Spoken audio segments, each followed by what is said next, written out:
Naruto. Fish fruit. What? You have ninjutsu, I have the 3 types of Haki. Chapter 1. 2 years since he was reborn into the world of Naruto. In this life, his name was Shimura Seba, and yes, he belonged to the Shimura clan, the same clan as Danzo Shimura. In his previous life, he lived on Blue Star.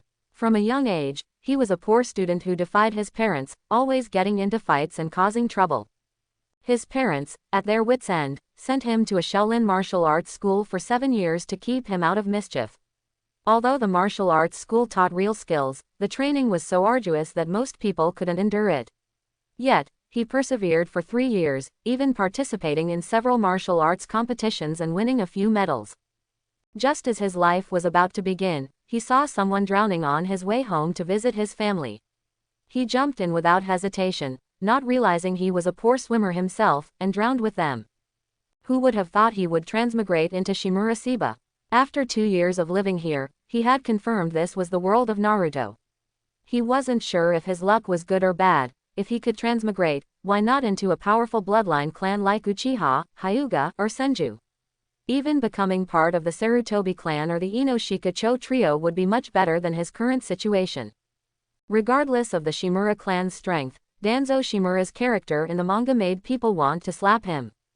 Moreover, his previous body was deemed a good-for-nothing by the clan, incapable of using ninjutsu. For 2 years, he endured countless taunts from his peers within the clan.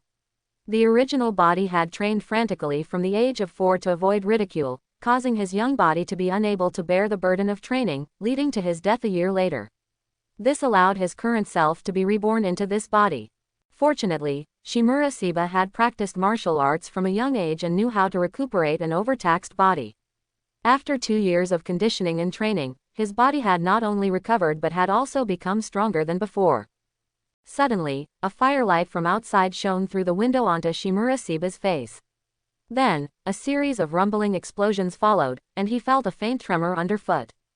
Could it be an explosion in the mine? Shimura Seba remembered that his uncle, Shimura Kazo, a chunin, was responsible for mine safety patrols today. If the mine exploded, Uncle Kazo would surely be in danger. Shimura Seba immediately left the mining camp, sprinting towards the mine on the mountainside, praying in his heart that Uncle Kazo would be alright. In this life, he no longer had parents. Uncle Kazo had raised him. He was the closest person to him in this world. As he ran, Shimura Seba saw a dark figure rushing down the mountain ahead, coming from far away. Their figures crossed, and after seeing Shimura Seba's appearance, the figure grabbed his arm, pulling him into his embrace, and said urgently, "Seba, hurry and come with me, the enemy is chasing us."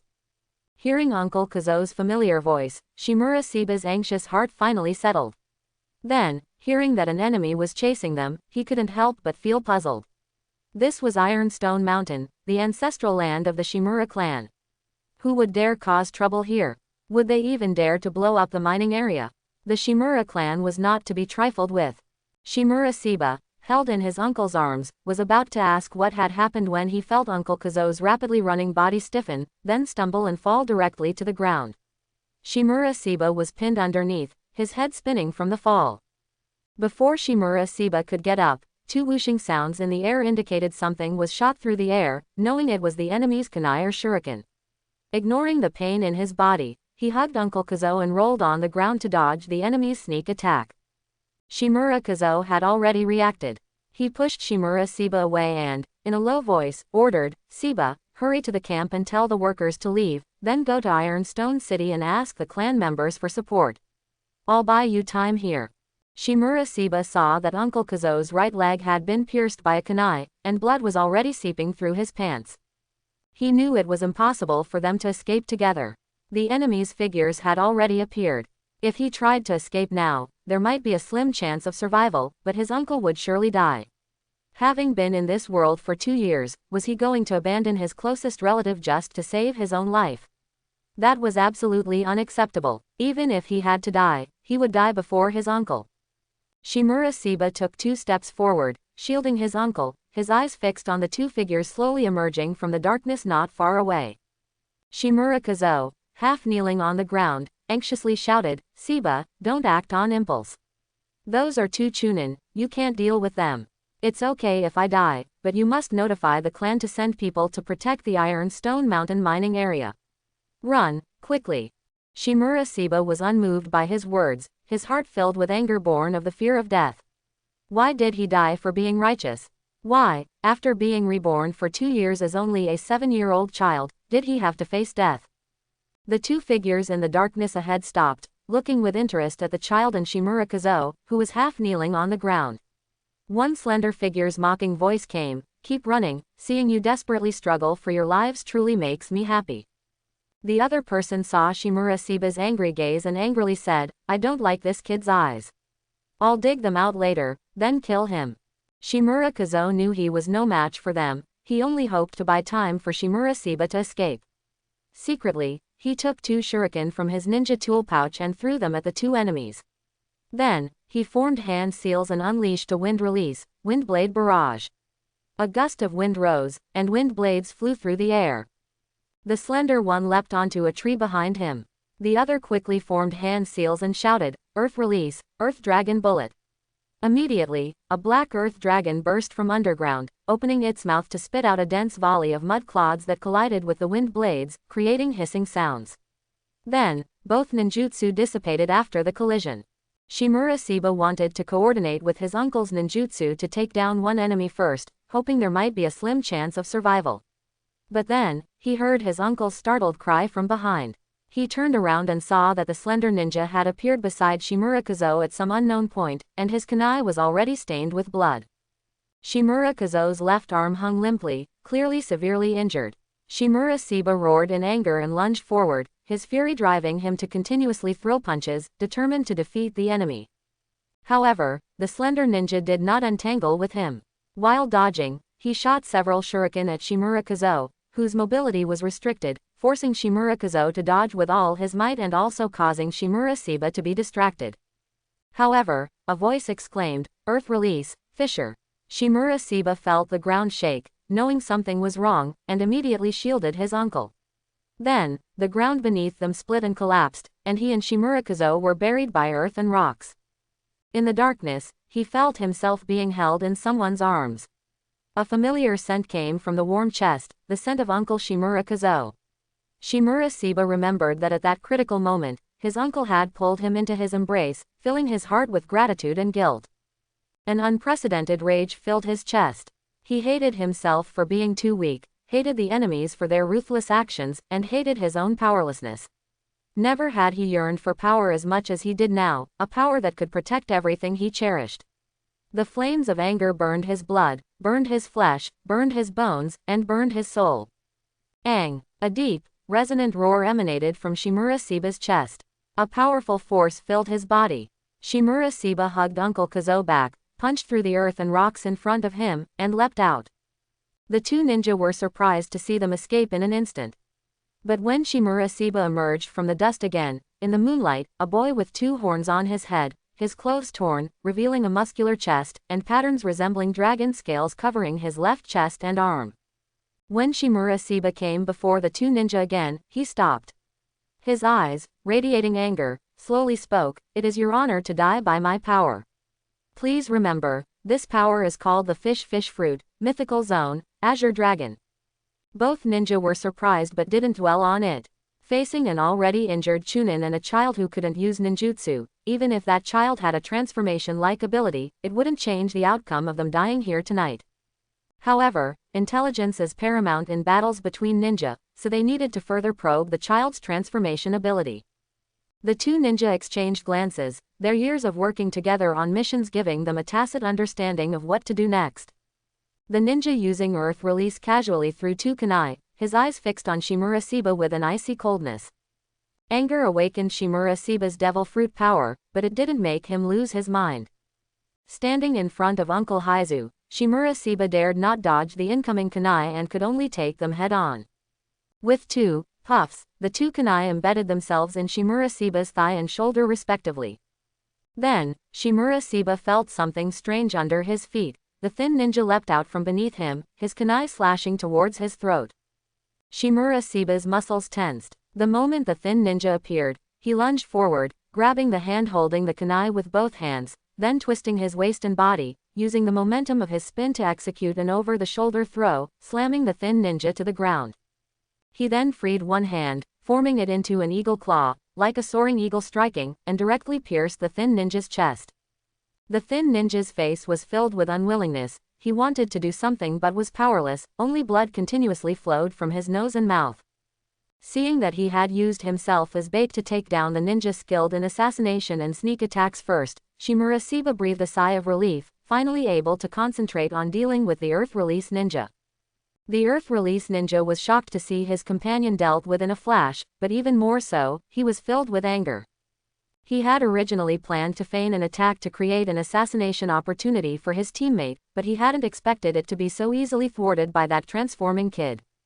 Fortunately, he saw that the kid still relied on brute force rather than a bloodline limit or ninjutsu. By relying on ninjutsu and keeping his distance, he still had a chance to kill him. The Earth Release Ninja formed hand signs, unleashing another Earth Release, Earth Dragon bullet towards Shimura Kazo. Through the previous probing, he deduced that Shimurasiba would certainly not allow him to kill Shimura Kazo, which is why he chose to continue attacking Shimura Kazo. As expected, Shimurasiba had no choice but to take Shimura Kazo and dodge to the side. Shimura Kazo took the opportunity to throw a kunai wrapped in an exploding tag with his uninjured hand. Amidst a thunderous roar, smoke and dust obscured their vision, and Shimurasiba plunged into the smoke. The Earth Release Ninja's vision was blocked, and he immediately thought about finding another hiding spot, but Shimurasiba was too fast. A fierce wind assailed him from behind, and the Earth Release Ninja, instead of being surprised, was delighted, shouting, "Earth Release, petrifying jutsu." His body was covered in earth and stone, becoming even taller, like a stone giant. Shimurasiba looked at the nearly 3-meter tall stone giant in front of him with no fear, only a blazing fighting spirit born of fury. He leapt up and punched the stone giant's head, rock fragments flew, and the stone giant stumbled. The stone giant steadied himself and threw a punch, its massive fist enveloping Shimurasiba, leaving him nowhere to hide but to confront it head-on. The two fists collided, producing dull thudding sounds and the sound of falling and rolling rocks. After a brief exchange, the stone giant shattered. The Earth Release Ninja looked at the two-horned boy in front of him with a face full of terror. What kind of monster could possess such a powerful physique? Was it an unknown bloodline limit? Fish fruit, mythical zone, azure dragon form. When did the ninja world have such a bloodline limit? Shimurasiba was covered in mud and dust, breathing heavily, and walked step by step to the Earth Release Ninja, saying, "You are dead." Upon hearing this, the Earth Release Ninja immediately collapsed to the ground, bleeding from his 7 orifices, and died. Shimurasiba was also at his limit. With the threat of the enemy gone, his brain began to spin, his body felt waves of pain, and then he fainted, losing consciousness and collapsing to the ground. In his sleep, Shimurasiba had a bizarre dream. His body seemed to be continuously sinking in cold, dark water, sinking, and his body became increasingly smaller, while the surrounding darkness was endless. This feeling filled him with fear, unwillingness and longing grew in his heart. He wished for something to help him escape this situation. He tried hard to recall everything that could prevent him from being swallowed by the darkness. He thought of his parents, relatives, teachers, and then the manga he loved to read. He kept recalling bits and pieces of his parents and relatives, remembering their expectations for him. He couldn't help but think that if he hadn't been a poor swimmer, he wouldn't have died then. How great it would be if he had the power of a special devil fruit, like Kaido in the pirate anime. Yes, he did possess that power. He was reborn in the Hokage world. His name was Shimurasiba, and he awakened the fish fruit, mythical zone, azure dragon form. He killed 2 Chunin to protect his uncle, Shimura Kazo. His consciousness was reviving, he felt his body, and he slowly opened his eyes. Shimurasiba opened his eyes, and what greeted him was a dimly lit room. He was lying on a bed, and a computer-like machine by the bedside occasionally emitted beeping sounds. Feeling that this was a hospital room, it seemed he was saved. The Shimura clan's reinforcements must have arrived. Just then, footsteps sounded outside the door, followed by the creaking sound of the door opening. Shimurasiba turned his head and saw a man with brown hair and a pair of long, narrow eyes that held both cunning and depth. His figure was lean but exuded a dangerous aura. He wore a gray kimono and stopped by Shimurasiba's bed. Shimurasiba felt that this person looked familiar but couldn't recall his name, so out of politeness, he tried to sit up and speak. The man gently pressed Shimura Seba down, then said in a deep, slightly hoarse voice, "I am Danzo Shimura. I never expected such a formidable junior to appear in our Shimura clan."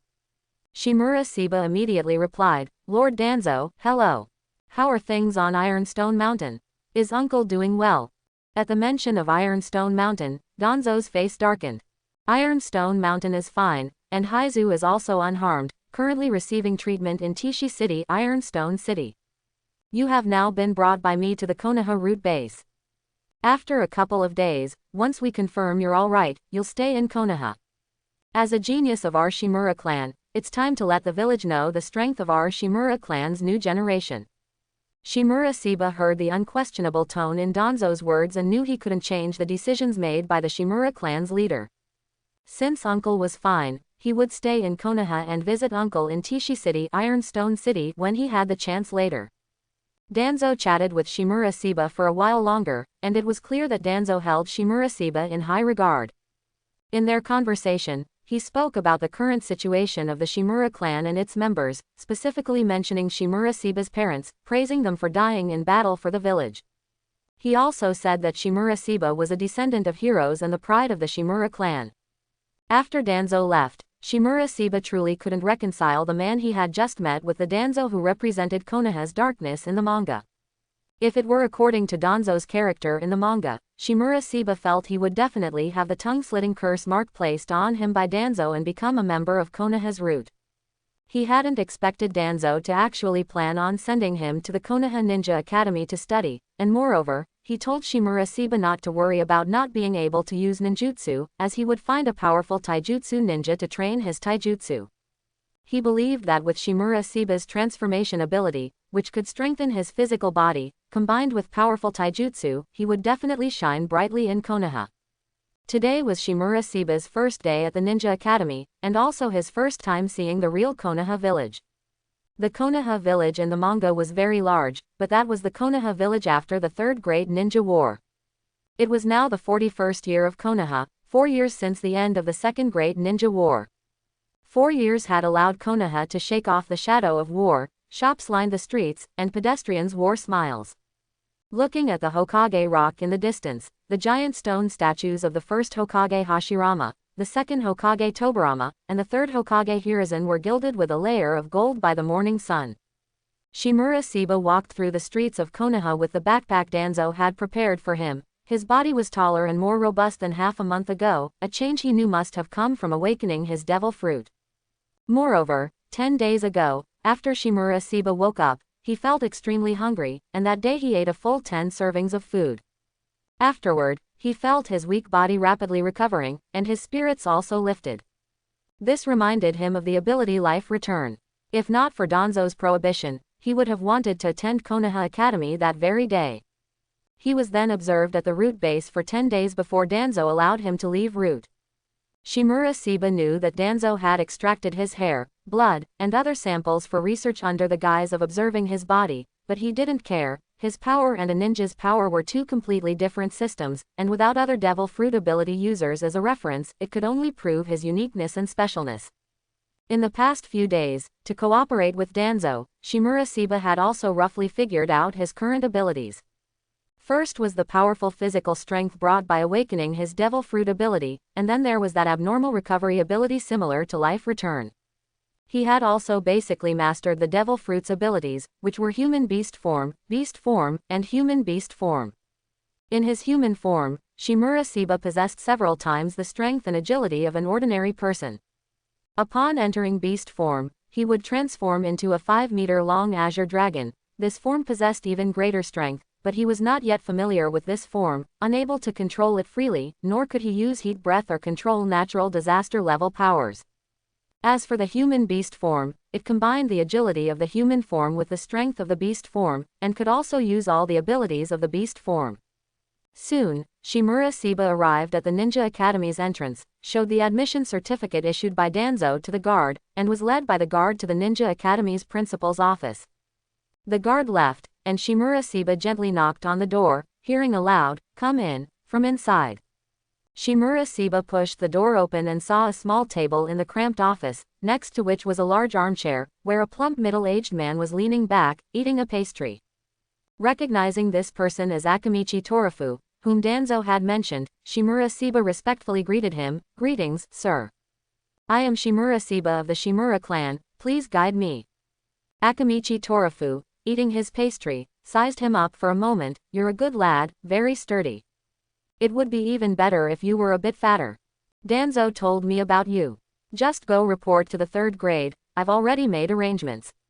Shimura Seba thanked Akamichi Torafu and left the principal's office to head to the 3rd grade.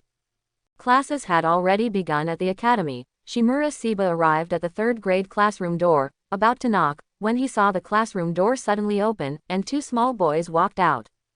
Shimura Seba stepped aside to let them pass, when the boy with a pair of pure white eyes looked at him and asked in an unfriendly tone, "Who are you? What are you doing in our classroom?"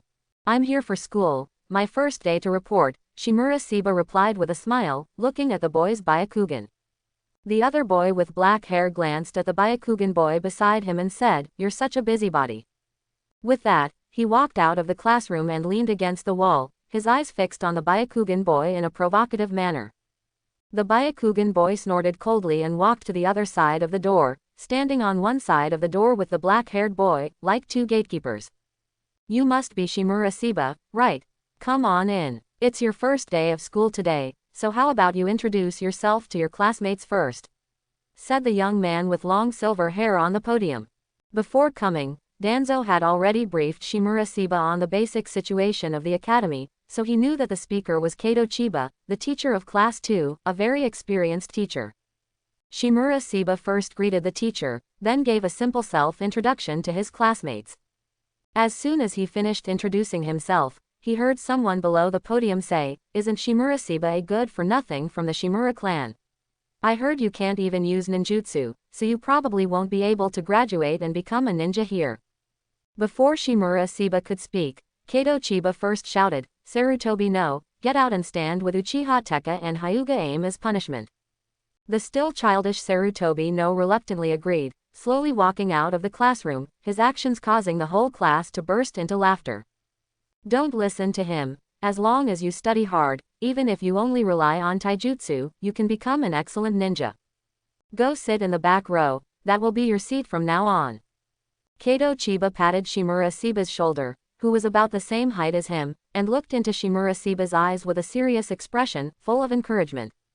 Shimura Seba found his seat and listened attentively to a class, feeling that the teacher's lecture was very detailed. He not only covered all the textbook knowledge but also interspersed various real-life examples he knew. The class was delivered with great emotion, making it very engaging to listen to. The morning passed quickly. At noon, some classmates went home to eat, while others brought bentos to eat at school. After finishing his bento, Shimura Seba went to the school playground to bask in the sun. Just as he was enjoying the bright afternoon sun, the boy named Sarutobi no from the morning walked towards him. Sarutobi no walked up to Shimura Seba and sneered, "Shimura Seba, don't you know that for all of us from ninja clans, those who can attend the ninja academy are the outstanding talents of our clans? Ordinary people without family inheritance cannot learn powerful ninjutsu, and their only way to become a ninja is to enter the ninja academy. But we, the people of ninja clans, have family ninjutsu inheritance and training. The reason we are sent to the ninja academy is for family reputation. You, someone who cannot use ninjutsu, aren't you afraid of being called a good-for-nothing, being laughed at by the villagers, and being seen as a disgrace by your clan?" Shimura Seba had heard plenty of taunts in the past 2 years, even his own clan members had mocked him. Now, facing Sarutobi no's sneer, he felt no anger, only replying in a calm tone, "You're right. The reason our various ninja clans send their members to school is to prove to the other people in the village that their clan has successors, to prove that their clan possesses powerful strength and unique ninjutsu, thereby gaining a higher reputation in the village. My Shimura clan has been quiet these past few years, and some people think we don't have leading figures in the new generation. My arrival is to tell those people, to tell the village, that my Shimura clan also has its pride and will not allow anyone to underestimate it." His words were resonant, and they were also his true feelings. living in the Shimura clan for the past 2 years. Although there were always frictions with the younger generation of the clan, the elders of the clan treated all these clan members equally, never treating Shimura Seba differently because he couldn't use ninjutsu. Shimura Seba's confidence in his words surprised Sarutobi no, who immediately sneered, "Then I'll see where you get your confidence from. Don't say I didn't warn you. This afternoon is practical combat training, and given how big you are, don't go crying when you get beaten up." Sarutobi no raised his hand, wiping his eyes, making a crying and tear-wiping gesture, then walked away with a swagger. In the afternoon, the practical combat class began, and Kato Chiba led the entire class to the school training ground. The third-year students were all children between 5 and 8 years old, and the tall and robust Shimura Seba stood out among them. The practical combat class's fighting method was a 2-on-2 duel. There were 23 students in the class, so after pairing them up, one person would be left over. Considering that Shimura Seba was new, Kato Chiba let him observe from the side first. After the matches concluded, Shimura Seba would then choose one of the winners to challenge. The others would choose their opponents among themselves, and once an agreement was reached, they could begin their practical combat drills. The first few pairs to enter the arena were commoner children. They hadn't even fully learned the basic 3 body techniques and could only rely on simple shuriken throws and taijutsu to fight each other. Although their methods were simple, they all gave their full effort, and the fights were quite exciting. After several rounds of combat, Shimura Seba also discovered many things worth learning, especially the timing of ninja tool usage and the combination of ninjutsu in taijutsu battles, which truly opened his eyes. 2 people among them left a deep impression on him. One was a girl named Kurama Gyoka. Her taijutsu wasn't strong, but she used shuriken and kunai to keep her opponent at bay, preventing them from engaging in close combat. Combined with her highly deceptive clone jutsu, she eventually caused her opponent to misjudge her true location, leading to her winning the match. The other was a boy named Gekko Kazama, whose weapon was a sword. His tactics were very simple. He would immediately close the distance with his opponent, then use a smoke bomb to obscure their vision, and then use the blind spots in the opponent's vision to stealthily circle behind a rockery. He would then launch a surprise attack. His movement was extremely fast, and his sword was also extremely fast, placing the sword at his opponent's neck in just an instant. Next was the match between Sarutobi no and a commoner child. From their conversation, it seemed they had a previous conflict, so they chose each other for the practical combat drill. This match didn't have many highlights. Sarutobi no used the substitution jutsu to evade his opponent's full power attack, then used kunai from a distance to block all of his opponent's escape routes. Finally, Kato Chiba blocked 2 unavoidable kunai before declaring Sarutobi no the winner. Next up were Uchiha Tekka and Hyuga Aim. As members of Konoha's prestigious ninja clans like the Uchiha clan and Hyuga clan, they both disliked each other and wanted to gain the upper hand. Now, the two were staring at each other, neither initiating an attack first. Uchiha Tekka took out several shuriken from his ninja tool pouch, his gaze solemn as he looked at Hyuga Aim. As a member of the Uchiha clan, he hadn't awakened his Sharingan yet, while his opponent could activate the Byakugan, which possessed powerful insight. Coupled with the Hyuga clan's skilled taijutsu, the gentle fist, it seemed he couldn't rely on close-quarters combat and could only defeat his opponent through long-range attacks. Uchiha Tekka launched the first attack, continuously firing shuriken from his hand.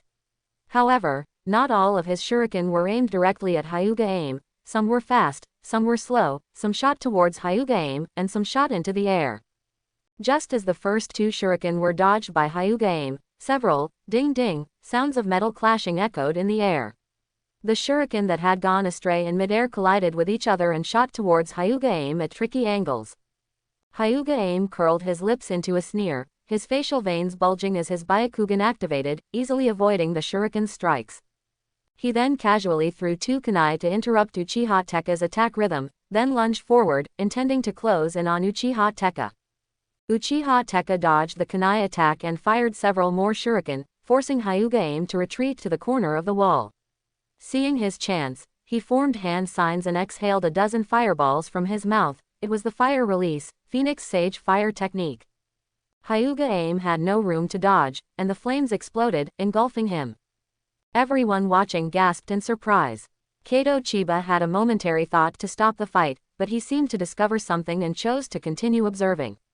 Uchiha Tekka, having landed a hit, was both happy to have defeated his opponent and worried that his opponent might be injured by the ninjutsu. Suddenly, a white figure burst out of the exploding flames, instantly appearing before Uchiha Tekka.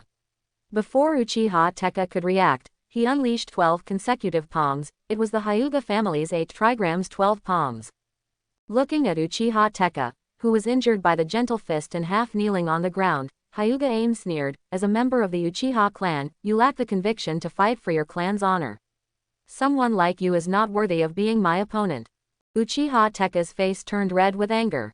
If he had continued attacking after using the Phoenix Sage Fire, Hyuga Aim wouldn't have won so easily. He had indeed lost. However, as a classmate, he truly couldn't treat a classmate as an opponent or even an enemy. Although he felt indignant, he didn't regret it in his heart, only silently endured the pain in his body, stood up, and walked out of the arena. Several more matches followed, but none of them left a deep impression on Shimura Shiba. Soon, the 11 winners lined up in front of Kato Chiba. Kato Chiba gave their battles high praise and also encouraged the losers to continue working hard and not be discouraged. Under his encouragement, the group of children rekindled their fighting spirit. Next came the part where Shimura Shiba chose his opponent. The 11 victorious children were either excited, disdainful, or eager to try. Someone whispered, "If we defeat him, it will prove that we ordinary commoners are not weaker than typical ninja clans." Another said, "Not necessarily. The Shimura clan is a major clan. Even a waste who can't use ninjutsu isn't someone we, without family traditions, can easily defeat. I'd rather he be defeated by someone from another ninja clan." Yet another said, "He's just a good-for-nothing. I have no interest in fighting a good-for-nothing." Shimura Shiba didn't take their words to heart. He simply said to Kato Chiba, "Teacher, I can't use ninjutsu, so I want to challenge a taijutsu-type ninja. Which one of them has the strongest taijutsu?" Before Kato Chiba could answer, everyone nearby looked towards Hyuga Aim.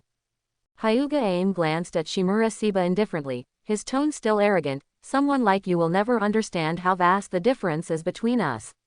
In front of these eyes, your taijutsu is nothing but a joke. Give up." He wasn't tall, but he looked down at Shimura Shiba like a superior. Kato Chiba also reminded him, "The Hyuga clan's gentle fist, combined with the Byakugan, is perfect taijutsu. If not controlled properly, I cannot guarantee your safety immediately." He didn't want to dampen Shimura Shiba's confidence and wasn't optimistic about Shimura Shiba either. Moreover, no members of the Shimura clan had attended the school for 4 or 5 years, and he couldn't let Shimura Shiba, who was enrolling on his first day, suffer a loss. Otherwise, he wouldn't be able to explain it to Danzo-sama. Shimura Shiba laughed heartily. "Actually, I'm just curious how perfect the gentle fist, born in conjunction with the Byakugan, truly is. And I'm also planning to go the taijutsu route, so if I can witness a more powerful taijutsu, it would be a good thing for me." Hyuga Aim stepped forward and said, "Ignorant people will pay the price for their decisions." His eyes fixed on Shimura Shiba, exuding a dangerous aura like a cat provoked by a mouse. Seeing Hyuga Aim's arrogant demeanor, Shimura Shiba teased, "Then it's a deal. Don't cry if you lose later. I don't want rumors spreading in the village that someone from the Hyuga clan was made to cry by me." Hyuga Aim's anger was provoked by him. He was the first to arrive at the center of the arena, striking a stance and saying, "Your ignorance and arrogance have made me decide not to hold back. Come on, let me show you the power of the Byakugan." Although Shimura Shiba was confident he could win, his opponent's Byakugan was one of the 3 great dojutsu, and the gentle fist could even damage internal organs and meridians. Facing such a person, even if he was a child, he had to be extra careful. At that moment, Shimura Shiba also took a stance. It was the opening move of the Shaolin Vajra fist, Red Sun enters the elixir, which he had painstakingly practiced for 3 years in his previous life to achieve some mastery. At this moment, Shimura Shiba's mind was calm, his body relaxed, and he said, "Be careful." Instantly, his bones contracted, his muscles tensed, his entire body's hair bristled like a startled cat, and his form rushed forward like a charging giant beast, with terrifying momentum. Hyuga Aim felt the difference in Shimura Shiba's aura the moment he assumed his stance, and his vigilance heightened as he immediately activated his Byakugan. In his eyes, the azure power within Shimura Shiba instantly surged into his limbs, His entire being was like a fierce tiger descending a mountain or a giant dragon swooping down, unstoppable. Hyuga Aim saw his aggressive approach and, not daring to block, chose to dodge sideways. Shimura Seba's winged Vajra technique adopted the form of a tiger hunting. Tigers in the mountains hunt with a pounce, a flip, and a shear. This winged Vajra move also consisted of 3 consecutive fierce attacks. No sooner had Hyuga Aim dodged the first strike than he saw Shimura Seba's waist and hips flip, pouncing again. He hadn't expected the opponent's change in moves to be so swift. It was too late to dodge, so he could only use his arm to block. Shimura Seba's hands, like tiger claws, latched onto Hyuga Aim's left arm, then with a slight squeeze of his claws, there was a rip sound, and half of Hyuga Aim's clothes were torn to shreds, with 2 bloodstains extending from his shoulder to his abdomen. At that instant, Hyuga Aim also used his right hand to unleash Gentle Fist, aiming at Shimura Seba's chest, but Shimura Seba, having landed a hit, immediately flashed back. Hyuga Aim's clothes were disheveled, and the wound on his arm burned, but the pride of the Hyuga clan ignited a flame of anger within him, and his Byakugan stared at Shimura Seba with increasing ferocity. Shimura Seba suddenly spoke, his tone filled with disappointment, saying, "Your Gentle Fist is too weak. If I hadn't held back, you would already be dead." As he spoke, he walked to the side and found a head-sized stone, holding it with his left hand, and with his right hand formed into a claw, he crushed the stone into several pieces. The entire place was in an uproar. A group of children all looked at Shimura Seba in disbelief, beginning to whisper, "He's so powerful. Didn't they say he was a good-for-nothing? So, taijutsu can be this strong." As expected of someone from the Shimura clan, I knew the Shimura clan wouldn't decline to the point of needing someone who can't use ninjutsu to prove they have successors. How old is he, anyway? He's as tall as an adult. He can't be much older than us, can he? I heard he's only 7 years old, about the same age as us. I really don't know how he grew so tall and strong, and so powerful.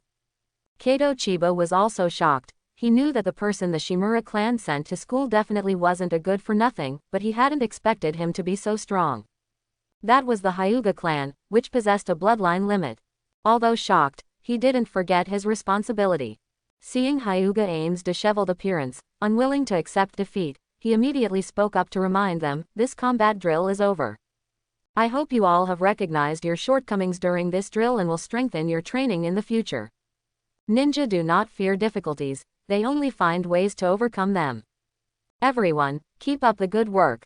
Shimura Seba walked towards the classroom with his classmates, and as he turned, Hyuga Aim called out to him. Although Hyuga Aim lost, he wasn't discouraged. Just as teacher Kato Chiba said, he indeed had areas where he was lacking. His Byakugan could see his opponent's movements, even capturing the details of his actions and the flow of power within his body. It was just that his taijutsu couldn't keep up with his eyes, so it was only natural that he lost to his opponent. Hyuga Aim calmed his emotions, his tone no longer arrogant but still cool. "What is your taijutsu called?" Shimura Seba was also impressed by Hyuga Aim's ability to adjust his mindset so quickly, so he replied, "This set of fist techniques is called Adamant Fist. I've only been practicing it for a short time, so the true power of this fist technique can't be fully unleashed yet." Shimura Seba wasn't being perfunctory, it was indeed as he said. The fist technique he cultivated for 3 years in his previous life had a power not much different from what he could achieve in his human form now. One must know that his current body, strengthened by the devil fruit, possessed several times the strength of an ordinary person in his human form. If he were to cultivate for a few more years, with his current body, he would definitely be able to unleash even greater power. Hyuga Aim snorted coldly when he heard this, saying, "It was I who lost to you, not our Hyuga clan's Byakugan and Gentle Fist. I will challenge you again when I have truly mastered Gentle Fist." Hyuga Aim had absolute confidence in his family's taijutsu, a confidence that came from the Hyuga clan's history, which was almost as long as that of the ninja world.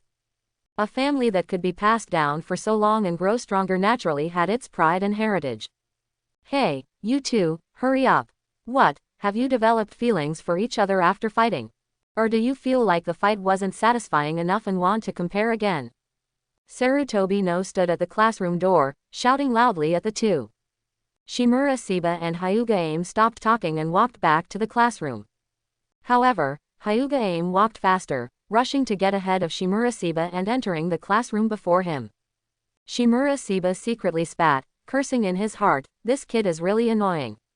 He understood that a person only truly fails when he no longer desires victory. If he still aimed for victory, even if he lost now, it was only temporary. True powerhouses hated failure but did not fear it, for it was merely a small bump on their path to success. Ever since Shimurasiba displayed his formidable strength that day, his classmates in the class had acknowledged his existence. However, because Shimurasiba was tall and strong, with a fierce expression, ordinary classmates in the class dared not approach him casually. And the children from ninja families each had their own small circles, and no one actively approached Shimurasiba. Shimurasiba had a comfortable few days. With no one else to disturb him, he could quietly absorb the knowledge he desired at the ninja academy. After school, he would return to the small courtyard Danzo had arranged for him to practice his fist techniques. A few days of study gave him a new understanding of the ninja profession. It was definitely not the kind of mercenary or assassin he had previously understood. With the development of ninjutsu, its uses also became more widespread. It was impossible for a ninja to master all knowledge. For example, the intelligence course was divided into 3 main categories: tracking, interrogation, and infiltration, which were then subdivided into many smaller branches. For instance, the tracking class taught how ninja could identify traces left by various people or animals in different environments, and the anti-tracking class covered how to eliminate traces, create misleading ones, and methods for setting traps in various environments. Not to mention the basic principles of ninja fundamental training's 3 body techniques, shuriken throwing techniques, ninjutsu, taijutsu, and genjutsu.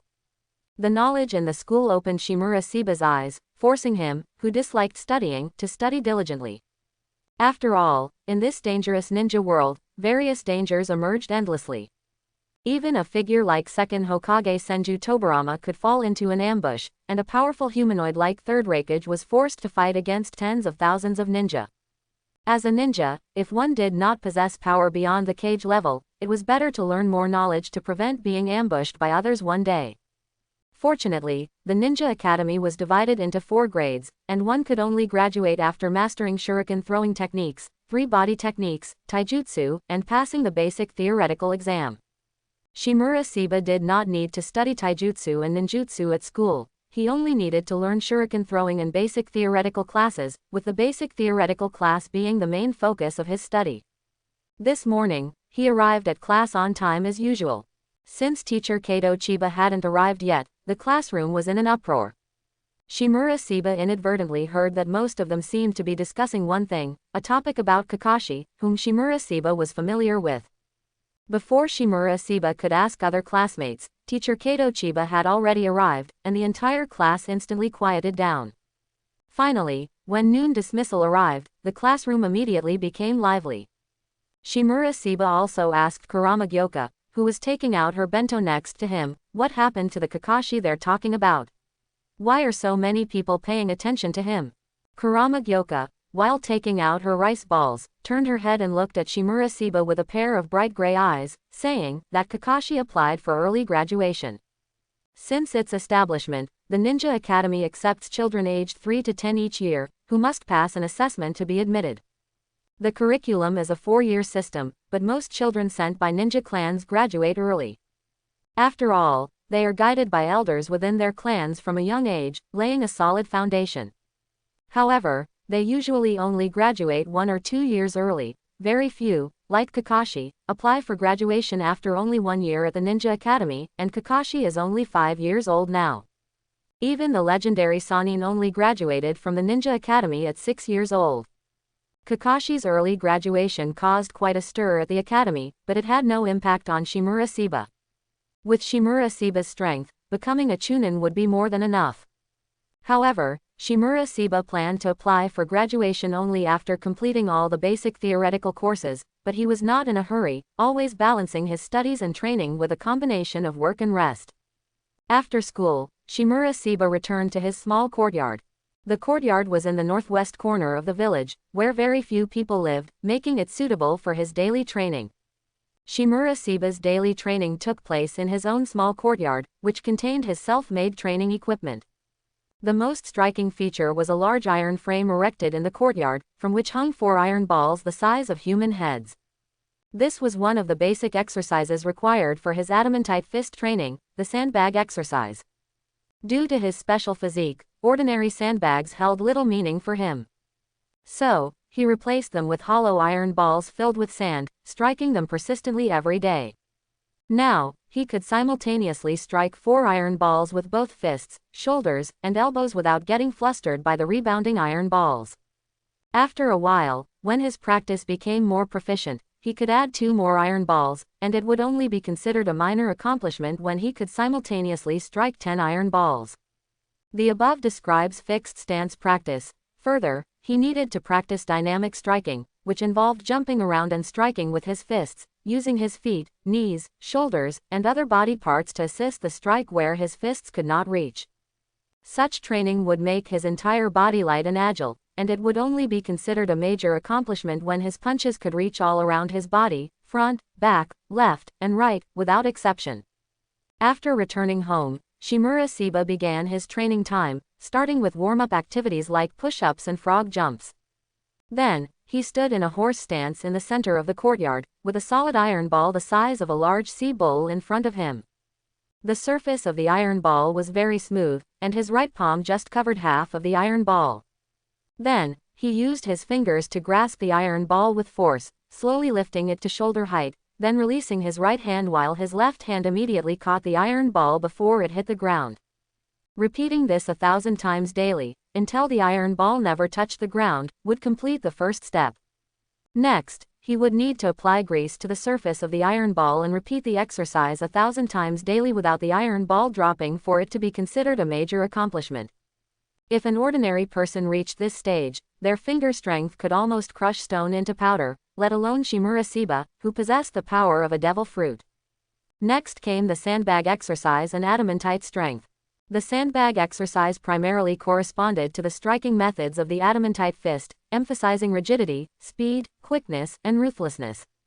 Adamantite strength, on the other hand, was a cultivation method, a standing meditation technique that could circulate vital energy and increase physical strength. By the time Shimura Seba completed all his training for the day, it was already past 8 in the evening. Not wanting to cook at home, he went out, planning to eat some ramen or barbecue. Since Danzo had given him a lot of money, he could, of course, eat whatever he wanted. Because Shimura Seba lived in a secluded area, it took him a full half-hour of walking before the area became bustling. Just then, he saw a barbecue restaurant with a glowing, "Barbecue Q" sign and decided to eat there that night. Although it was almost 9 in the evening, the barbecue restaurant was still noisy with people. Shimura Seba, under the surprised gaze of the waitress, ordered 5 plates of each type of meat, plus 2 main dishes, then found a less crowded table nearby and sat down. When the waitress came to pour water, she specifically asked, "Are you sure you're eating alone, sir? If you are, please don't order so much, to avoid waste." Shimura Seba leaned back in his chair, smelling the aroma of barbecue in the air, and, feeling impatient, waved his hand dismissively, don't worry, I can eat a lot.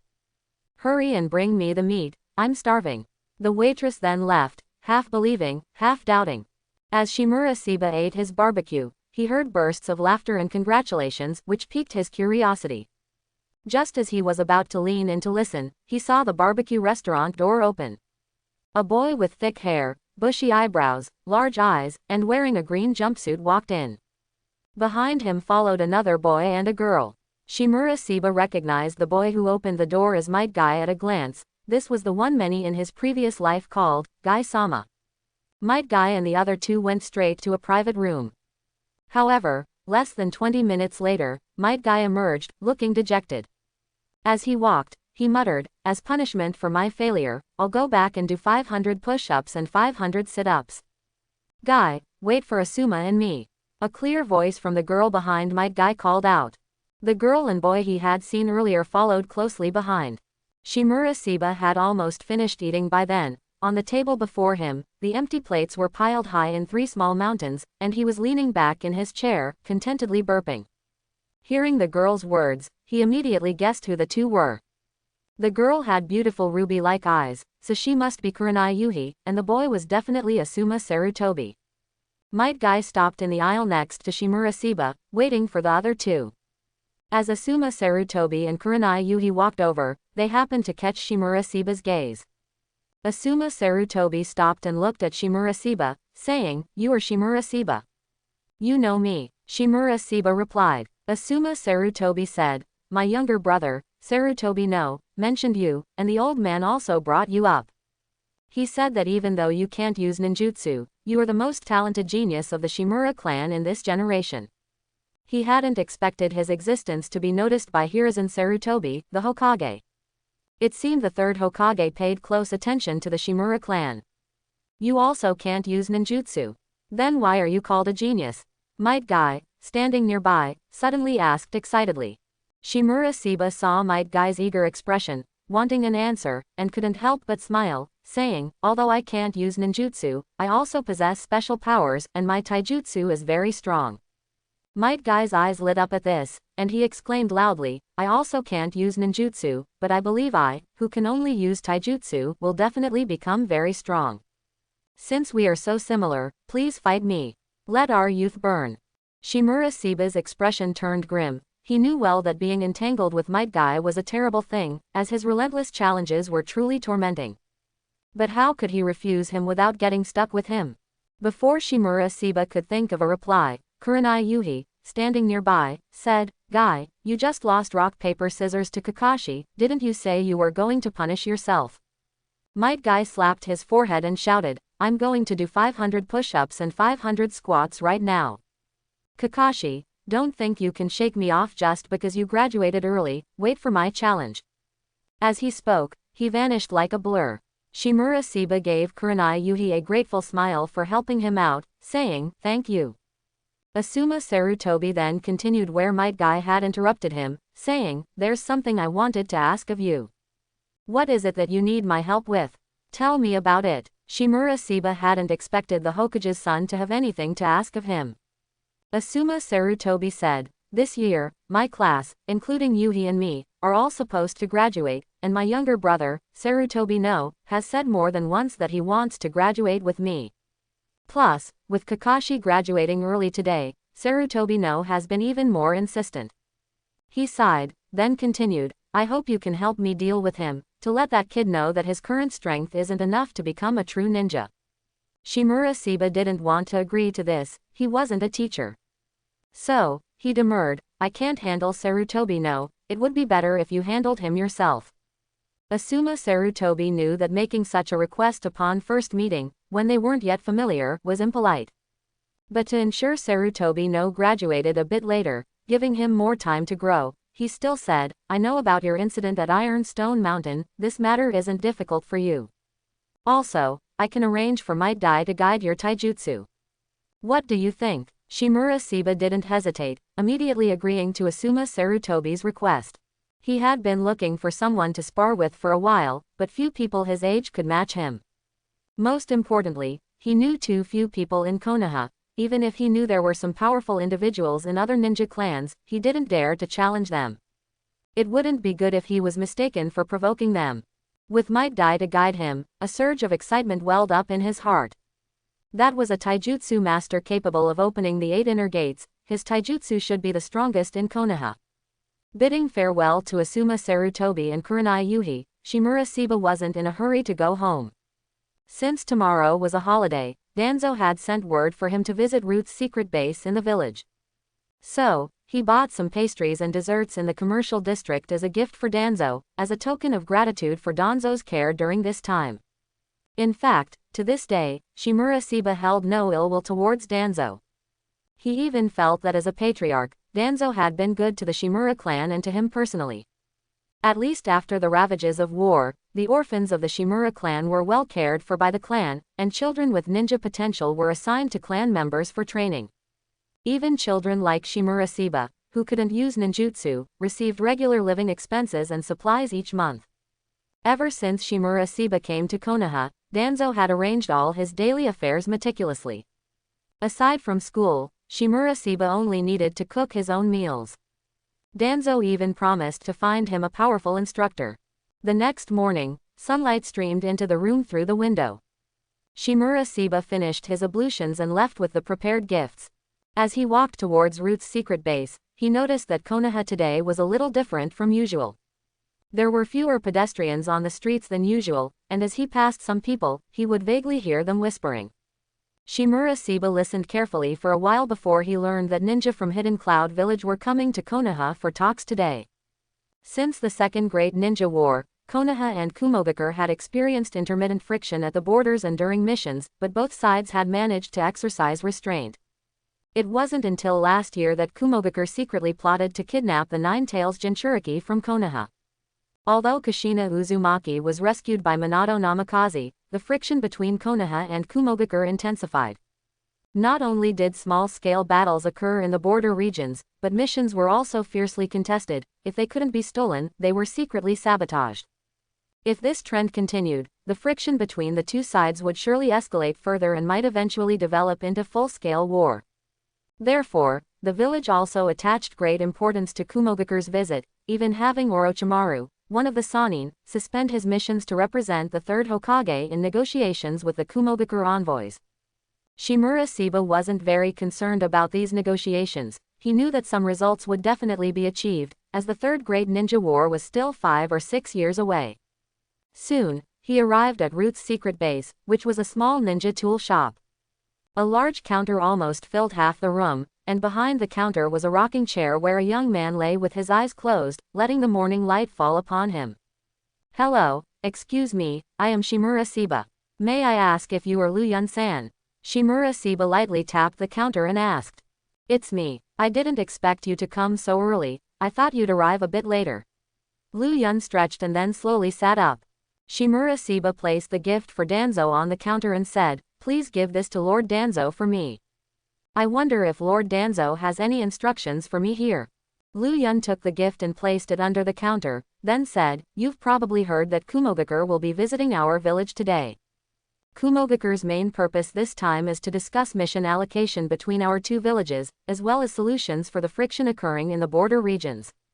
And according to custom, both sides will adopt special methods to determine the allocation of interests on some less important issues." "What does that mean?" Shimura Seba asked, puzzled.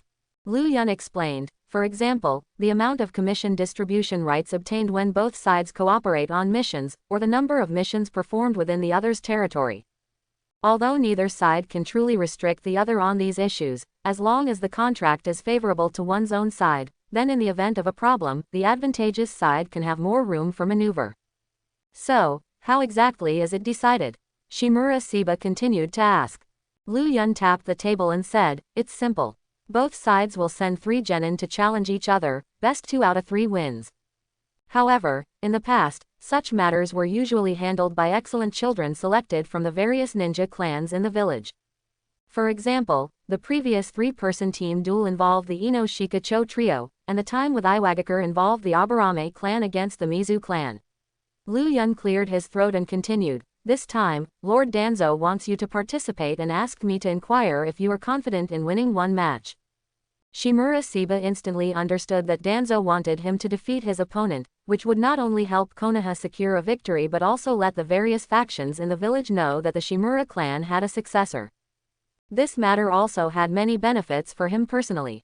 If he won, Danzo would definitely value him more and provide him with more resources.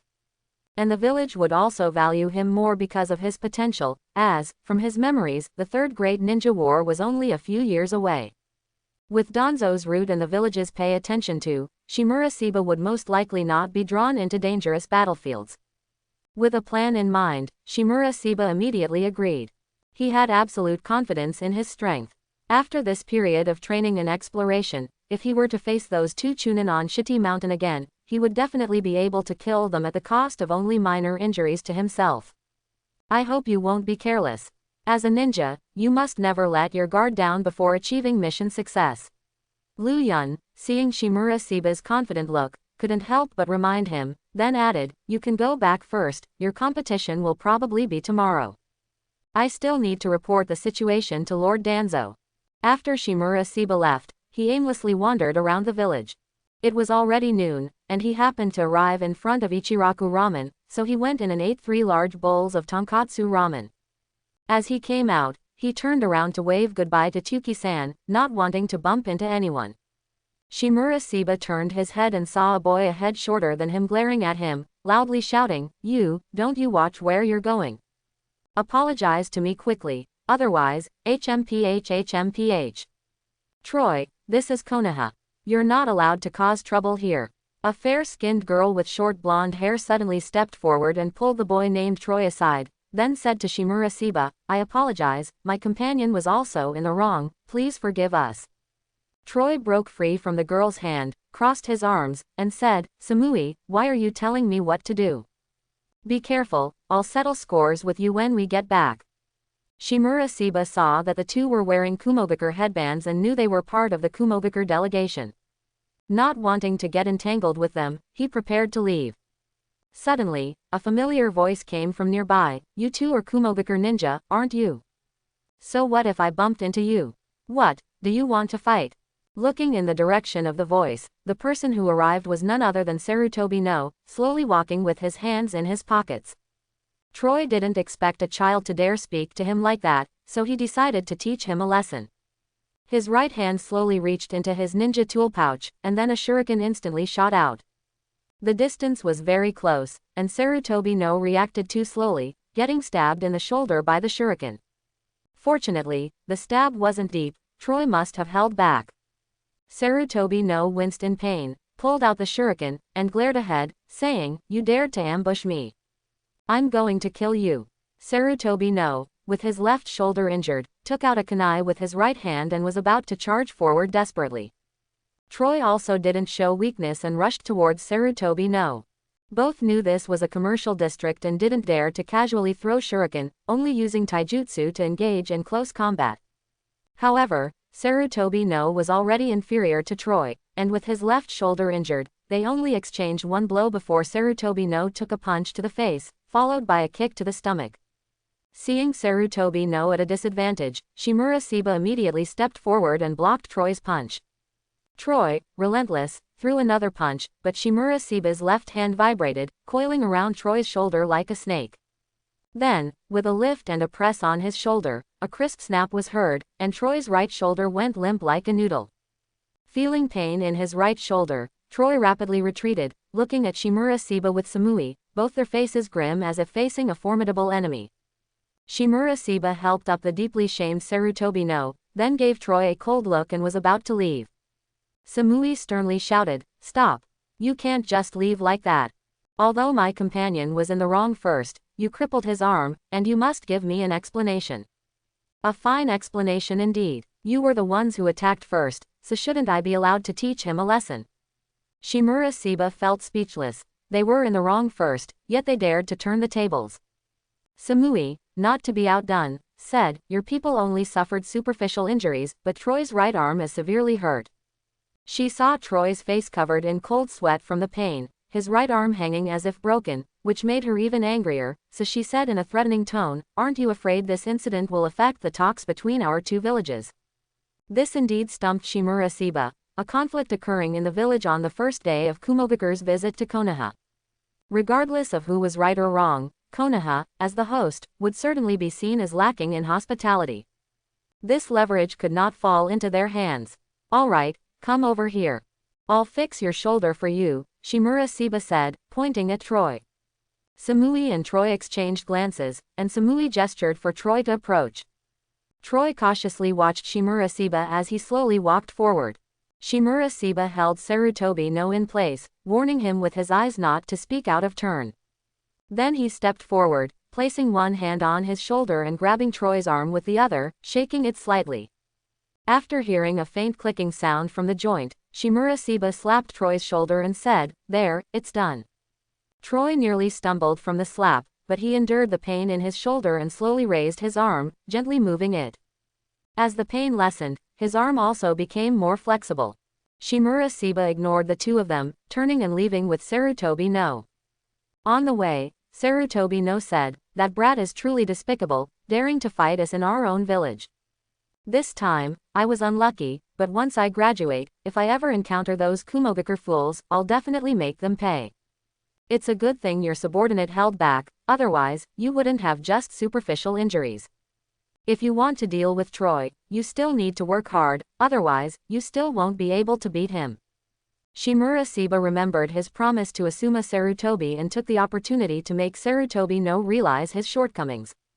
Sarutobi no remained silent after hearing this, walking quietly until they were not far from his home.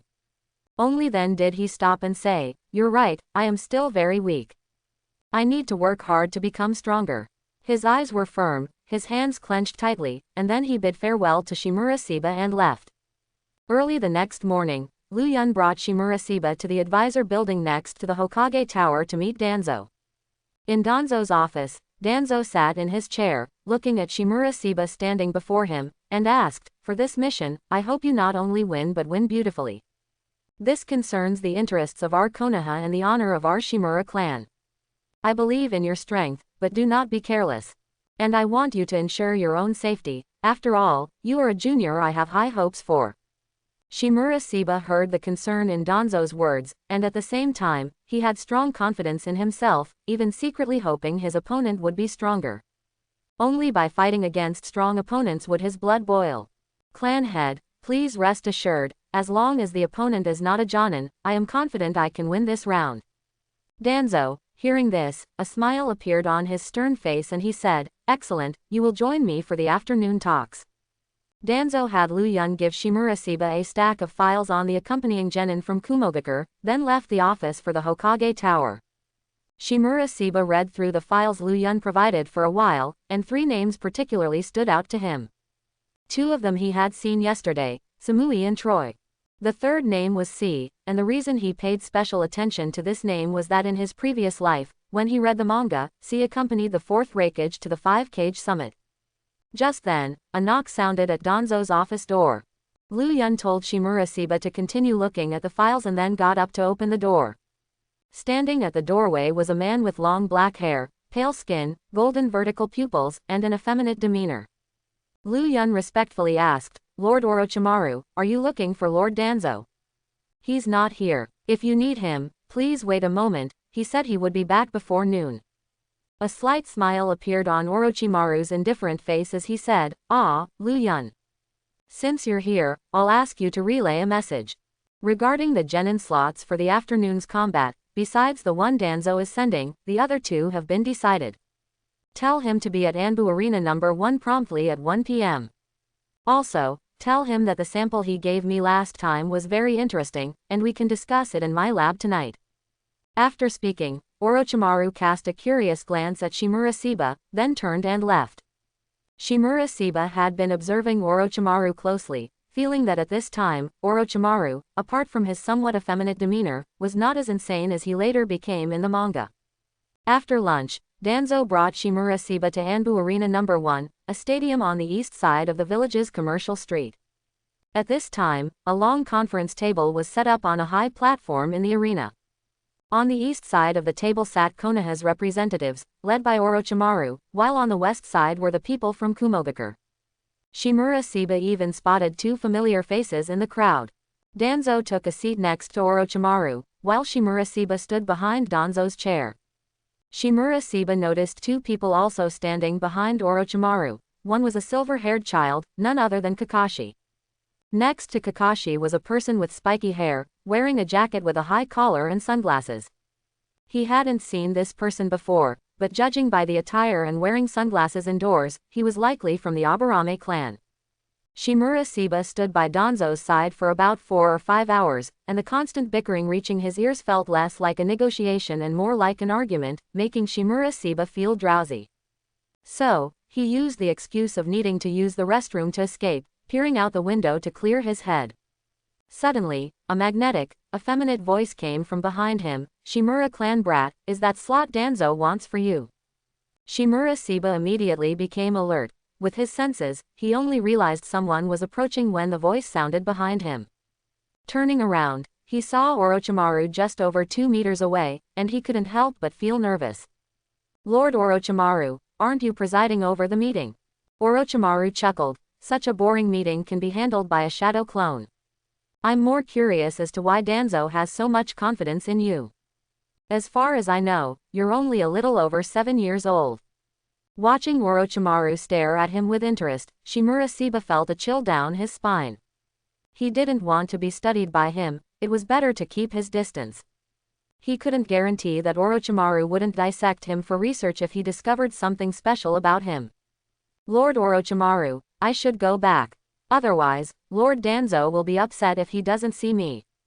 As Shimura Seba spoke, he got up and walked towards the door. When he reached the doorway, he suddenly felt a chilling killing intent from behind, as if a wild beast had set its sights on him and was ready to pounce at any moment.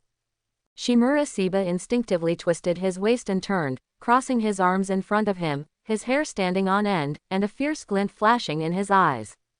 Orochimaru extended his tongue and licked his lips, dispelling the killing intent he had emitted, and said in a raspy voice, "A good reaction. It seems we've already won this match against Kumogakure. However, with your talent, staying in the Ninja Academy is a waste. How about you follow me instead?" Indeed, as Orochimaru had said, Shimura Seba easily defeated Troy. Kakashi also narrowly defeated Samui, who used sword techniques. Only the person from the Aburame clan lost to Hii. The next day after school, Shimura Seba was once again brought by Luyun to Danzo's office. Inside the office, Shimura Seba saw Danzo and Orochimaru. After greeting both of them in turn, Shimura Seba asked, "Clan head, why have you called for me?" Danzo and Orochimaru exchanged glances. Danzo's face showed a gentle smile as he said, "Seba, you completed your mission well. To reward you, I've found a teacher for you. You can learn from him when you're free after class." Before Shimura Seba could speak, Orochimaru was the first to say, "Seba-kun, would you be willing to learn from me?" Shimura Seba glanced at the effeminate Orochimaru, then looked at the smiling Danzo. His mind was in a chaotic mess, unsure why Danzo suddenly wanted Orochimaru to be his teacher. In his heart, Danzo was the head of the Shimura clan and had always been kind to him, a junior in the clan, so he shouldn't harm him. But given Danzo's style of doing things, he must have his own calculations. As for Orochimaru, he was a crazy and dangerous individual. Why would he want to be his teacher? What exactly were these two planning concerning him? In a flash, many questions raced through Shimura Seba's mind, but facing the gazes of Danzo and Orochimaru, he had no choice but to respond immediately, "It is my honor that Lord Orochimaru would guide me. Please take care of me, teacher."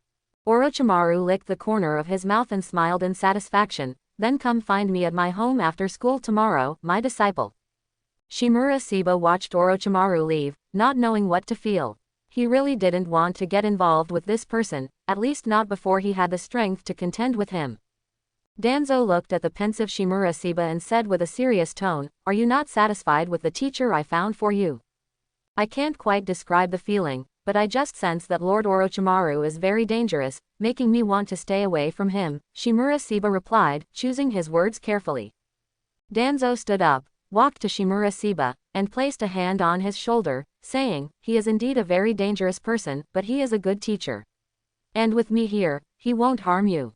Leaving Danzo's office and walking on the streets of Konoha, he recalled Danzo's earlier instructions to study diligently with Orochimaru, and also to pay close attention to Orochimaru's movements, reporting any special intelligence to Danzo at any time. It seemed Danzo wanted him to be a spy by Orochimaru's side. However, with Orochimaru's intelligence, he must have guessed Danzo's intentions. Even so, he still accepted him as a disciple. What exactly was he planning?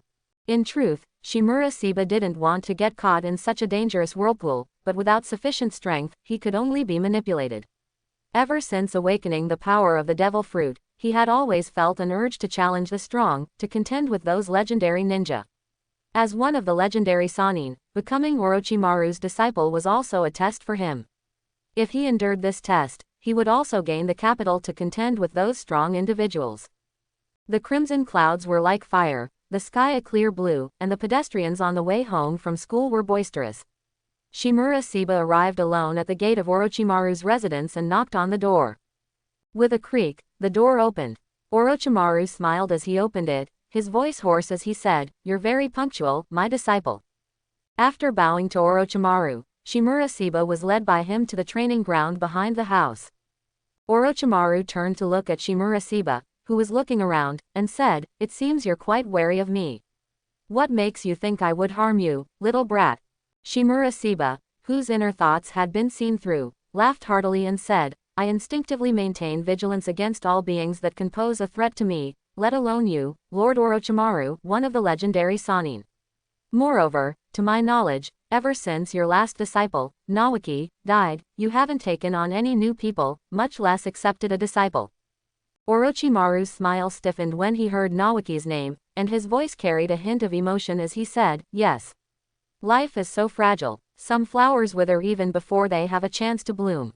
Then Orochimaru's face returned to a smile and he continued, however, countless ninjutsu contain endless secrets. As long as one masters them, one can master the truth of this world. And your existence is also one of the truths I wish to understand. Watching the fervent light in Orochimaru's eyes, Shimura Seba felt a chill down his spine. He had been targeted after all. He instinctively took a step back, like a startled cat. He didn't want to become Orochimaru's experiment. Don't be so nervous. I'm just very curious about the power you used after learning about the incident at Stone Iron Mountain. Orochimaru spread his hands to show he had no ill intentions. Seeing that Shimura Seba still didn't believe him, he continued, from what I understand, your power is based on physical changes and does not fall within the scope of any ninjutsu. Although I'm curious about your power, I won't abandon truth for your power. This world still has many undeveloped ninjutsu waiting for me to explore. Upon hearing Orochimaru's explanation, Shimura Seba suddenly understood Orochimaru's true intentions. Orochimaru was like a scientist researching gasoline-powered cars who suddenly encountered a new energy vehicle. Although curious about the performance principles of the new energy vehicle, he would not abandon his field, which he had cultivated for many years, for the sake of new energy. Although he knew Orochimaru's true intentions, Shimura Seba still asked one last question, then, Lord Orochimaru, aren't you afraid that I am Lord Danzo's spy? Danzo, you say, do you think Danzo can keep you trapped forever? Orochimaru looked at Shimura Seba with interest. Shimura Seba was stunned, and he couldn't help but marvel at Orochimaru's insight into people and his grasp of human nature. How could he be content to be anyone's pawn or tool? Ever since awakening the devil fruit, he had the capital to establish himself in the ninja world, so how could he possibly allow himself to be manipulated forever? Greetings, Teacher Orochimaru. Please guide me to become stronger.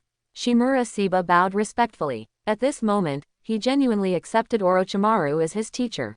Orochimaru's face broke into a smile, and he said with satisfaction, as your teacher, I want to see what level you are currently at. Show me your full strength, my disciple. Shimura Seba wasted no words, striking a pose with his body relaxed like a willow swaying in the wind. At the moment of attack, his power reached his extremities, his hairs bristled, and he was as fierce as a tiger hunting. Orochimaru intended to test Shimura Seba's capabilities and did not dodge.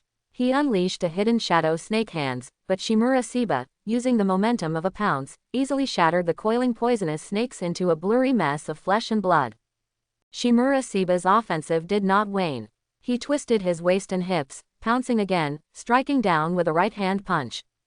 Orochimaru blocked Shimura Seba's chopping fist Pikwan, chopping punch with his left hand, while his right hand, holding a kunai, slashed upwards towards his throat. However, this chopping punch was so powerful and heavy that it caused Orochimaru to lose his balance and retreat a step. The kunai in his left hand also missed its mark, only tearing Shimura Seba's clothes. Shimura Seba, seizing the advantage, did not relent. His hands transformed into claws, latching onto Orochimaru's right shoulder, tearing and pulling, intending to rip off his shoulder. Unexpectedly, Orochimaru's right shoulder suddenly became boneless and soft, and his right hand, like a snake, coiled up Shimura Seba's arm. A crushing force compelled Shimura Seba to change his move. His body spun like a swimming dragon, deflecting the strength from Orochimaru's hand. Then, his left foot, like a dragon tail, swept horizontally, kicking Orochimaru in the waist. With a crack, Orochimaru dissipated into a puff of white smoke. A wooden stake was shattered by Shimura Seba's kick. Chapter 11. At the same time, Shimura Seba felt a whooshing sound from behind his head. He quickly bent down and looked back, his hands like hooks, performing a green dragon dividing water. He tore a bloody piece of flesh from the neck of the large snake behind him, and he himself was heavily slammed to the ground by the inertia of the snake's massive body. The moment Shimura Seba was pinned to the ground, Orochimaru emerged halfway from the snake's mouth, then used the hidden shadow many snake hands to bind Shimurasiba tightly. Shimurasiba tried to break free but couldn't. With a roar, Shimurasiba's body rapidly expanded, tearing apart the snakes wrapped around him. In the blink of an eye, he transformed into a Chinglong over 6 meters long and spat countless wind blades, which were bad wind, towards Orochimaru. Orochimaru formed hand signs and unleashed Earth-style wall, but he didn't expect the destructive power of bad wind to instantly penetrate the Earth-style wall's defense, shattering Orochimaru's body. However, the moment Orochimaru's body shattered, it turned into scattered earth. Then, the ground beneath Shimurasiba's feet cracked, and a giant snake over 10 meters long shot out from underground, its gaping maw spewing forth waves of fishy smell. Shimurasiba swayed his dragon body, as if swimming through the air, dodging the giant snake's attack while simultaneously lashing its head with his dragon tail, sending the massive snake body crashing to the ground, kicking up a cloud of dust that obscured their vision. Suddenly, a dark shadow covered Shimurasiba from above. An even larger summoned giant snake coiled around Shimurasiba's beast form. In his shock, Shimurasiba instinctively opened his mouth, golden flames on the verge of erupting, but the snake's body coiled tightly, forcefully extinguishing the flames in his mouth. Shimurasiba felt so squeezed by the giant snake that he saw stars. He quickly transformed into his human beast form. 2 horns regrew on his head, and his entire body, including his face, was covered in green scales. His hands and feet also transformed into sharp dragon claws. The moment his body shrank, he used his claws to tear an opening in the giant snake's body and burst out. Orochimaru's figure suddenly shot out from the giant snake's mouth. He held the Kusanagi sword in his hand, his body stretching like a soft creature. With one thrust, he pierced Shimurasiba's lower back, who had just landed on the ground, the long sword tip emerging from his abdomen. Ignoring the pain in his body, Shimurasiba suddenly turned and grabbed Orochimaru behind him. The immense strength made the Kusanagi sword in Orochimaru's hand slip from his grasp. Orochimaru's shoulders were bloody from Shimurasiba's dragon claws, and then a golden red flame erupted from Shimurasiba's mouth, which was heat breath. He exhaled 3 heat breaths in a row, the scorching flames instantly charring Orochimaru. This was the heat breath in human beast form. If it were the high-temperature heat breath continuously exhaled in beast form, Shimurasiba was confident he could instantly carbonize Orochimaru. At this moment, Shimurasiba felt his strength fading, his scales retracting, and sweat drenching his entire body. Then, with his last bit of strength, he pulled out the Kusanagi sword from his body, threw it aside, and plopped down on the ground. The charred Orochimaru suddenly opened his mouth and spat out another wet Orochimaru. Orochimaru chuckled and praised, "What terrifying power, truly. The sheer physical strength and that almost beast-like keen intuition are truly impressive." Shimurasiba tore off a strip of cloth from his body and tightly wrapped the wound on his waist. Enduring the exhaustion, he said, "Teacher, you only used a few ninjutsu and 3 summoned beasts to exhaust your disciple. You are truly worthy of being called one of the legendary Sannin." Shimurasiba had thought he could force Orochimaru to use more techniques, but he didn't expect that just a few substitution ninjutsu and 3 summoned giant snakes would render all his killing moves useless. "You have shown me your potential. Your current strength is comparable to a special Jonin. However, you are not suited for prolonged battles at the moment, and you lack experience fighting various types of ninja.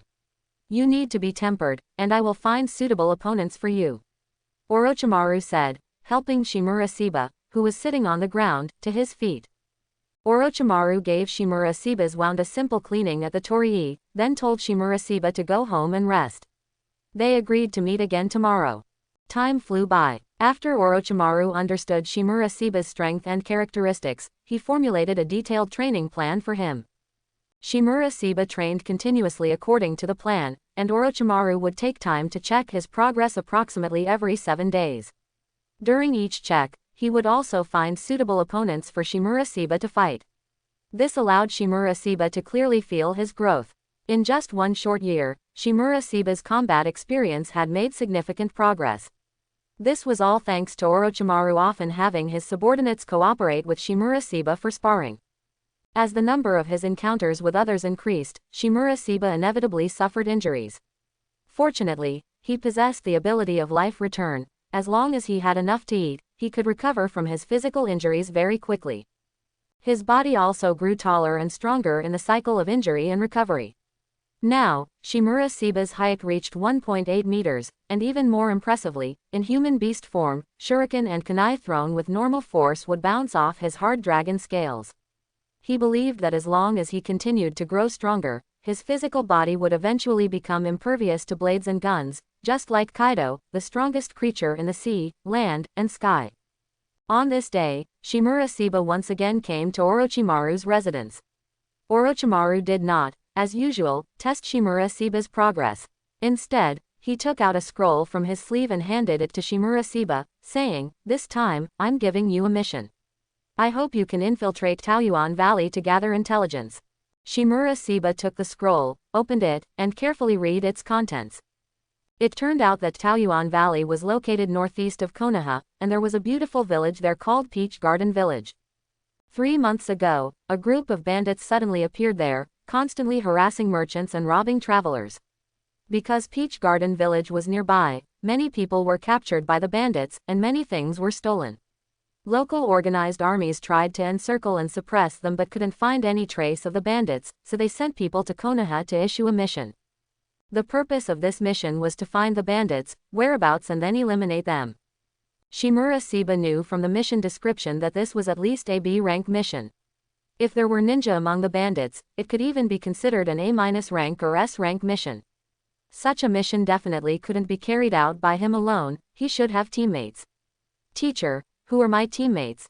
Orochimaru licked the corner of his mouth with his tongue, a faint smile on his face as he said, "I will carry out this mission with you. Of course, all actions will be completed by you alone. I will only be responsible for supporting you and ensuring you don't die." Shimura Seba finally witnessed Orochimaru's terrifying side. He was a good teacher, but also a terrifying pervert. This was his first mission. Shouldn't he start with D rank, doing tasks like weeding and catching cats, and then move on to C rank escort missions? To immediately assign him at least a B rank mission was something only a madman like Orochimaru would do. Seeing Shimura Seba's serious expression, Orochimaru asked in a low voice, "Are you afraid, my disciple?" Shimura Seba felt a little uneasy under Orochimaru's golden eyes. After a moment of thought, he decided to accept the mission. Having made up his mind, he then asked Orochimaru, "Teacher, when do we depart?" Orochimaru took out a ninja tool bag and handed it to Shimura Seba, then said, "I've already requested leave for you from the school, and I've also informed Danzo.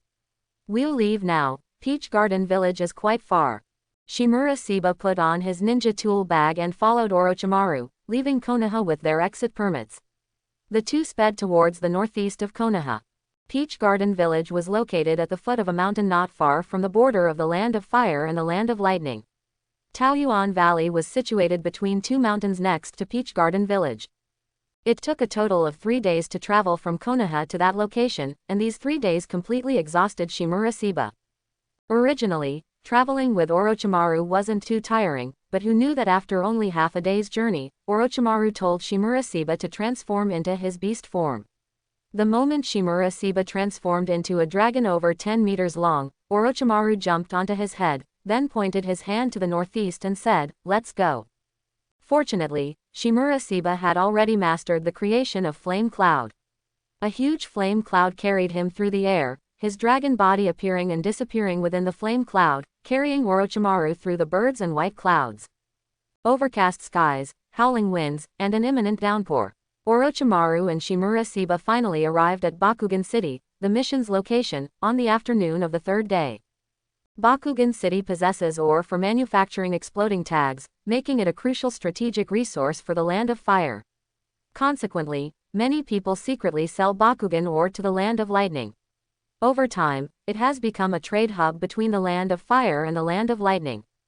Orochimaru's plan was for Shimura Seba to act as a smuggler of Bakugan ore to lure out the bandits when passing through Taoyuan Valley. Before entering the city, Orochimaru used the transformation jutsu to transform into a shifty old man.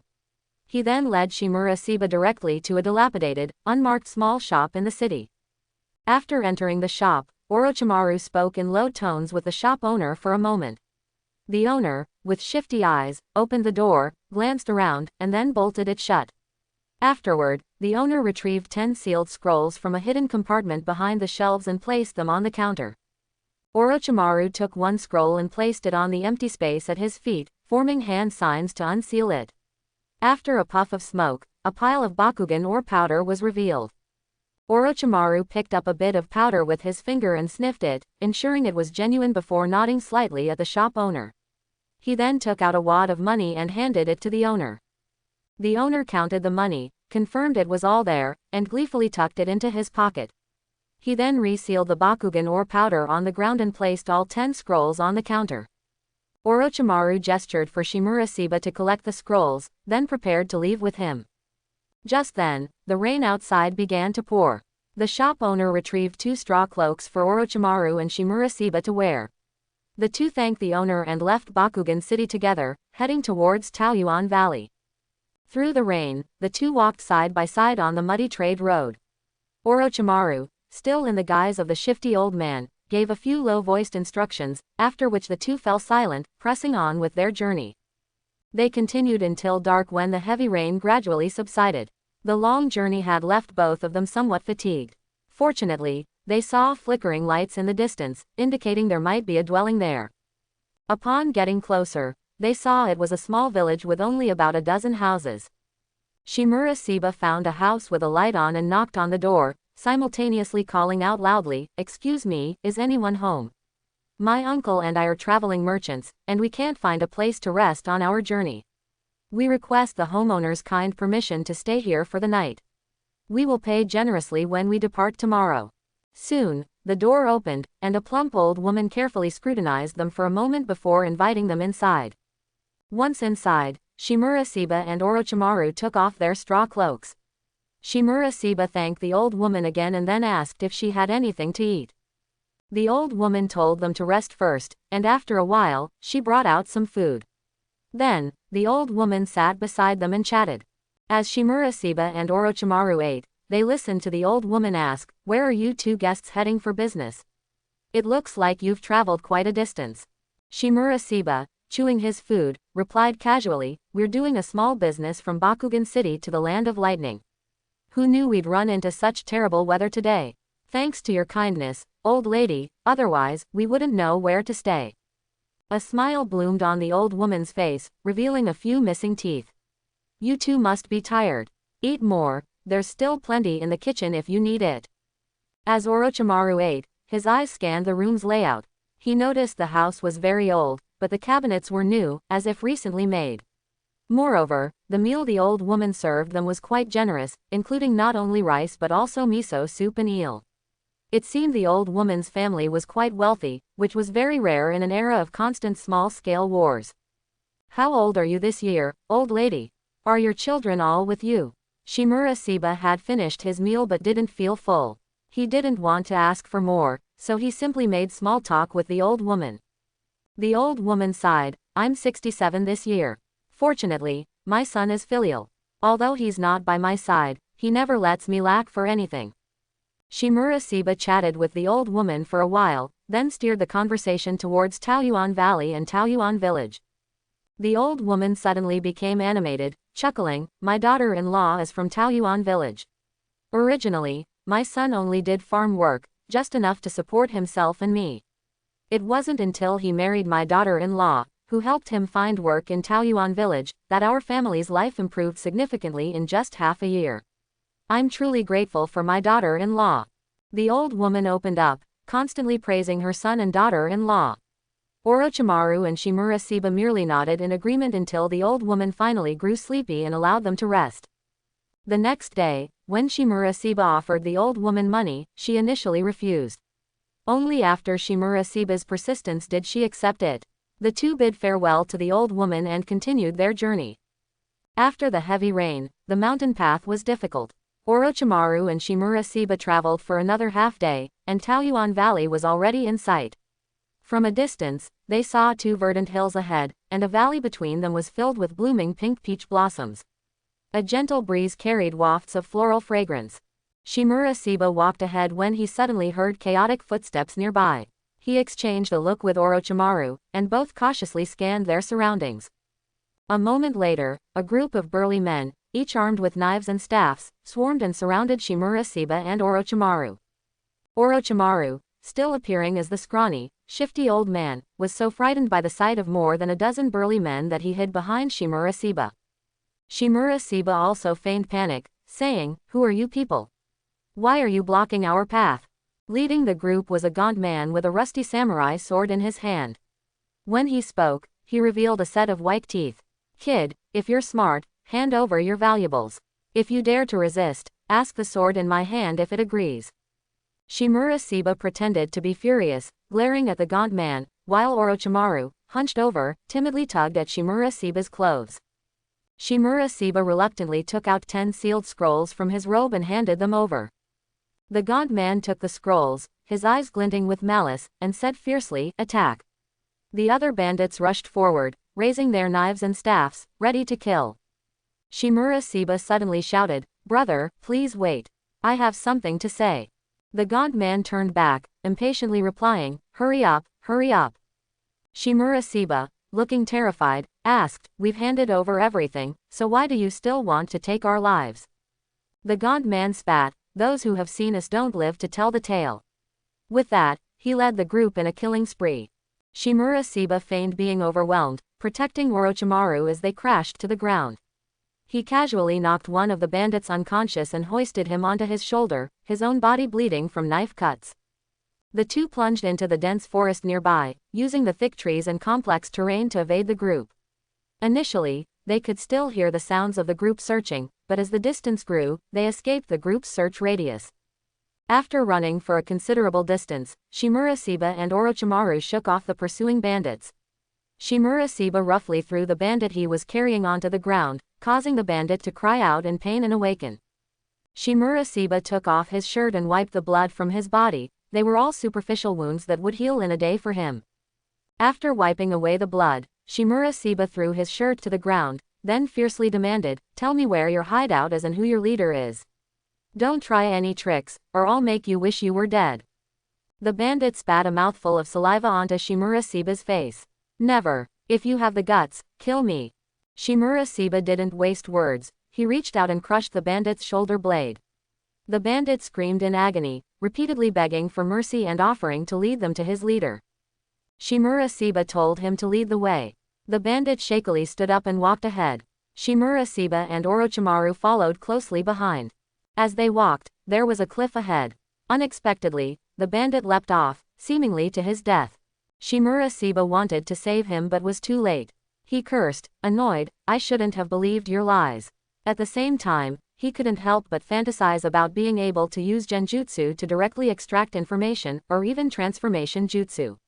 If he could use transformation jutsu, he could knock someone out and use it to infiltrate the group. As he was now, he couldn't just knock everyone out and threaten them with death. He wasn't mentally prepared for such a cruel act. Thinking this, Shimura Seba gave Orochimaru a somewhat resentful glance. If Orochimaru had acted, he surely could have handled it easily. Orochimaru chuckled, "This is a test for you. I'm only responsible for protecting you. I won't complete the mission for you. Also, I must remind you that this group of bandits numbers 200 to 300 people. Despite their large numbers, their hideout is unknown, and Bakugan City has even sent troops to encircle and suppress them, yet they couldn't even find a trace of these bandits. These people are ruthless, only targeting lone travelers and merchants, leaving no survivors. However, they never provoke large merchant caravans because they know that large caravans have guards, and even ninja, protecting them. Such cunning bandits are beyond the capabilities of ordinary armies, which is why they asked Konoha for help." Shimura Seba's mind was a bit muddled. He could only find a place to rest first, then carefully consider what to do next. It started to drizzle again at some unknown point, and Shimura Seba and Orochimaru finally arrived at a small village. The village had about 20 civilian houses, and its surroundings were enveloped by peach trees in full bloom, forming Taoyuan Village Peach Garden Village. Before them was a small courtyard, separate from the village, where they saw a girl of 14 or 15 holding an oil paper umbrella and carrying a basket of vegetables. The fresh soil on the vegetables suggested they had just been picked from the ground.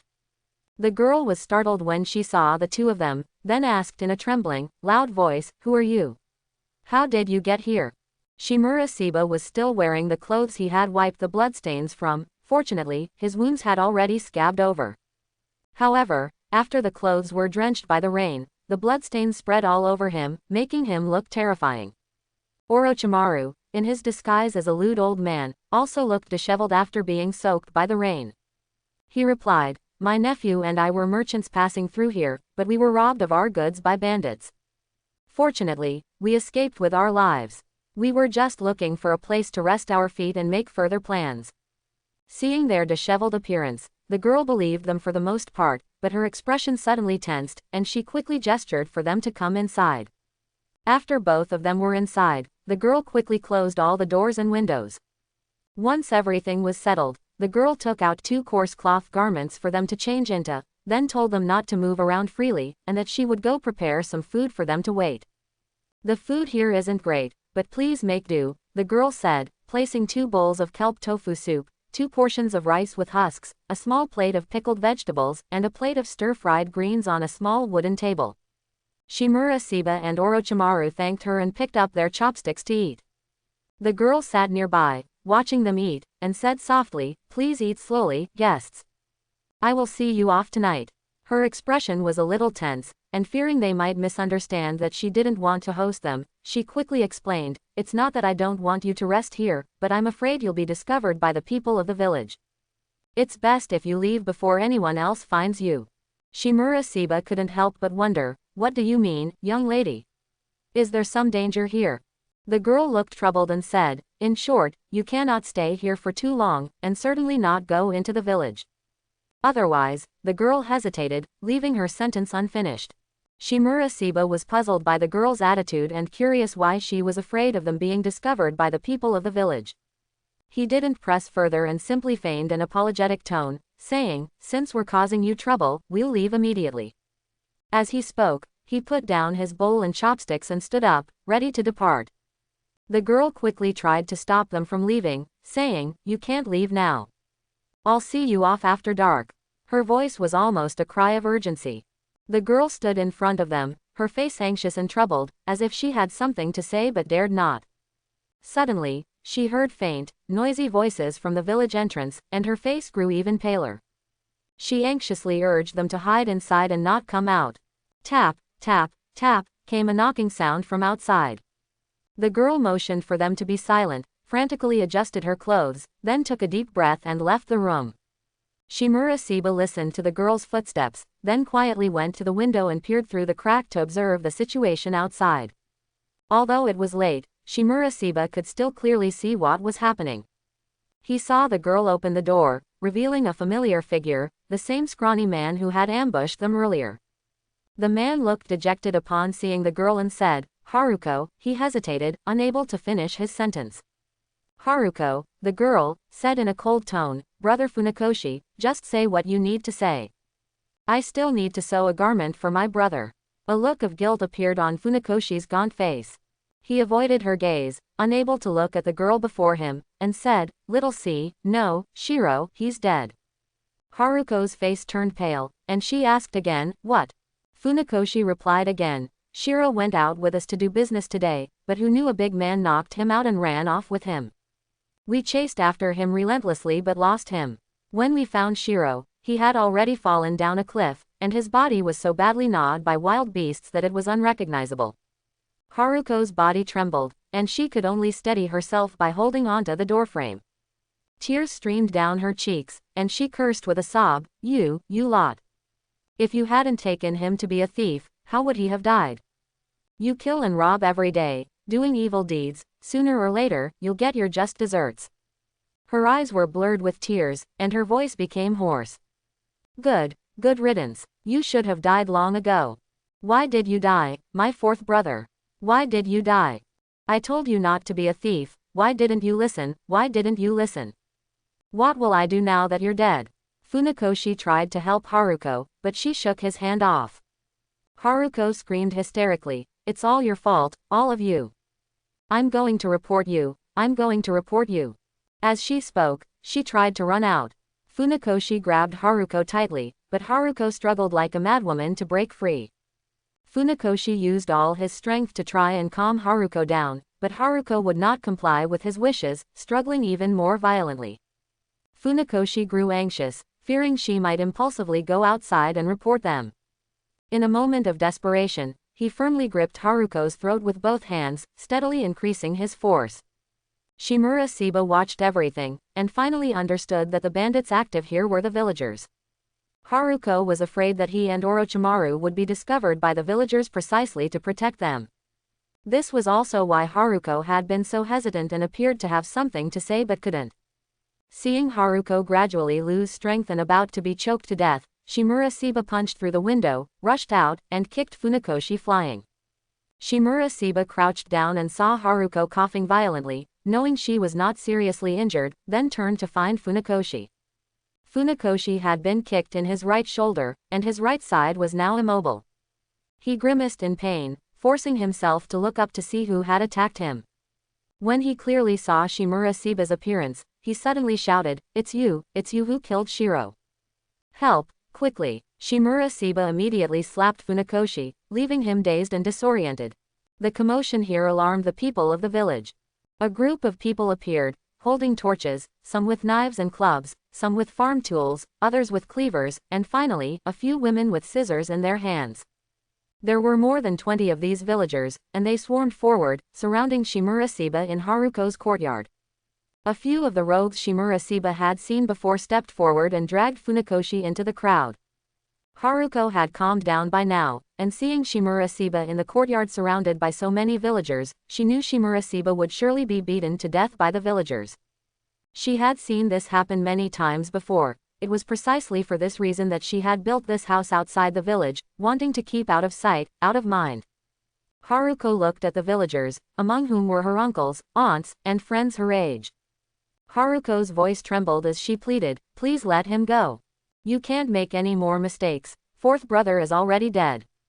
This is retribution. It's not too late to turn back now. Someone in the crowd said, letting this outsider go is impossible.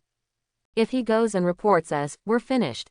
Another person said, in these times, those noble lords oppress us, making it difficult for us even to eat our fill. If we don't become thieves, we'll probably starve to death. His words were met with a chorus of agreement from the crowd. Haruko, do you know who killed Shiro? It's this young man right here. Are you still going to protect him even after that?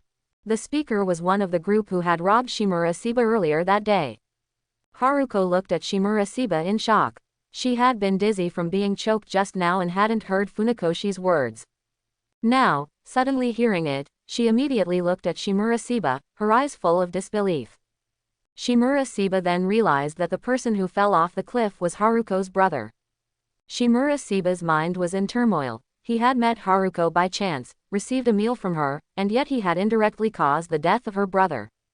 Although his mind was in chaos, Shimura Seba's brain was working rapidly. This village was definitely a den of thieves, and the villagers here were not clean either. To preserve their secret, the villagers would resort to murder. Before the situation became chaotic, he had to do something. Having made up his mind, Shimura Seba stomped heavily on the ground. With a loud rumble, the ground trembled. The villagers were also shaken into a commotion. In the darkness, Shimura Seba stood in the large pit at his feet and said loudly, I am a Konoha ninja, tasked with clearing out bandits. Those who don't want to die, keep quiet, or else you'll end up like the ground beneath my feet. I am a Konoha ninja, tasked with clearing out bandits. Those who don't want to die, keep quiet, or else you'll end up like the ground beneath my feet. Shimura Seba's display of inhuman strength silenced all the villagers present. In the brief silence, only Haruko's sobbing could be heard. A few timid ones timidly squeezed out of the crowd, then stumbled and ran back into the village. Don't be afraid, everyone. We have no way out. Since it's a dead end either way, we might as well fight for it. Someone shouted from the crowd. One stone stirred up 1,000 ripples, and then more and more people echoed his words. We became bandits because we were afraid of being exploited to death by those noble lords. Now that we've lived such a rich life for so long, it's worth dying for. Even if he's a ninja, can he really beat so many of us? Let's fight him. Ninjas are nothing but dogs of the noble lords, mercenaries who help whoever has money, slaves to wealth. Kill this ninja, and we can go back to our old lives. Yes, Kill the blood-sucking noble's dog. Why do incompetent nobles get to live extravagant lives just by being born? Kill the executioner. Beat the accomplice to death. The passionate emotions, full of hatred for nobles and resistance against oppression, made Shimura Seba freeze in place. Their words pierced Shimura Seba's heart like sharp swords. When did he become a weapon for nobles to oppress them? Wasn't he supposed to be eliminating bandits and bringing peace to the area? Although the enraged crowd feared Shimura Seba was a ninja, their surging emotions made them lose their minds.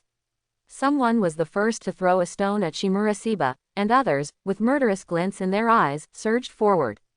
Shimura Seba shattered the incoming stone with a punch, but facing the charging crowd, he didn't want to kill them.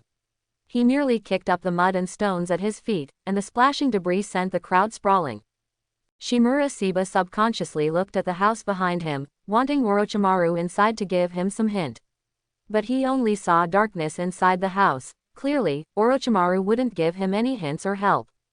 Thinking of Orochimaru's personality, his teacher was probably inside, watching his choice with interest.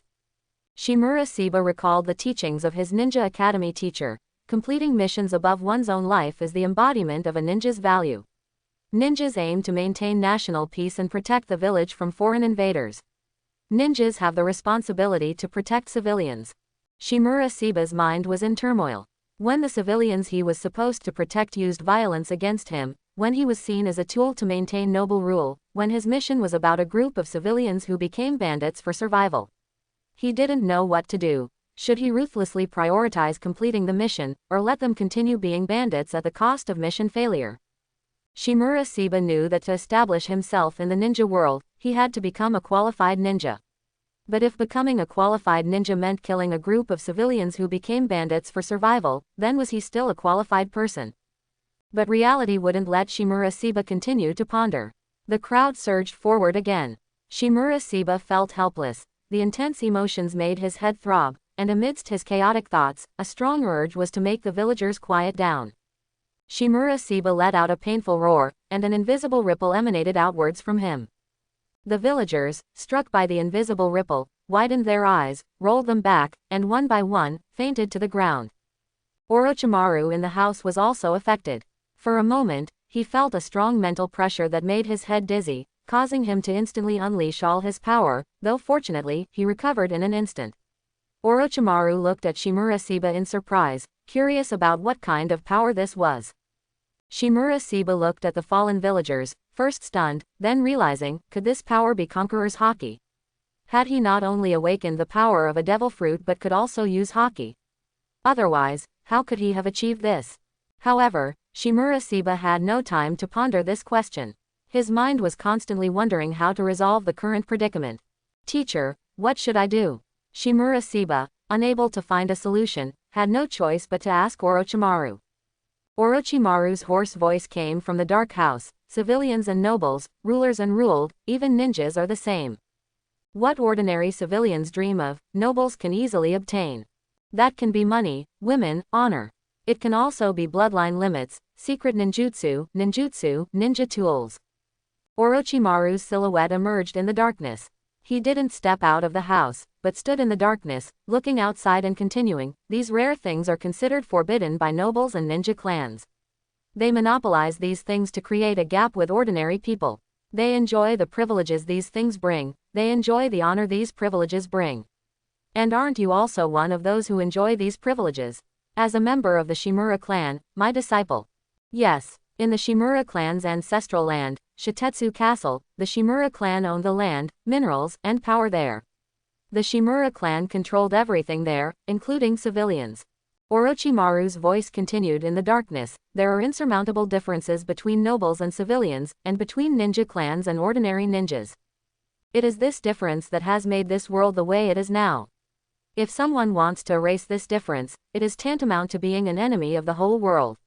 Even the first Hokage could not accomplish such a thing, otherwise the First Ninja World War would not have broken out after Lord Hashirama's death. And our Konoha would not be facing the current situation of internal and external troubles. At this moment, Shimura Seba understood Orochimaru's meaning.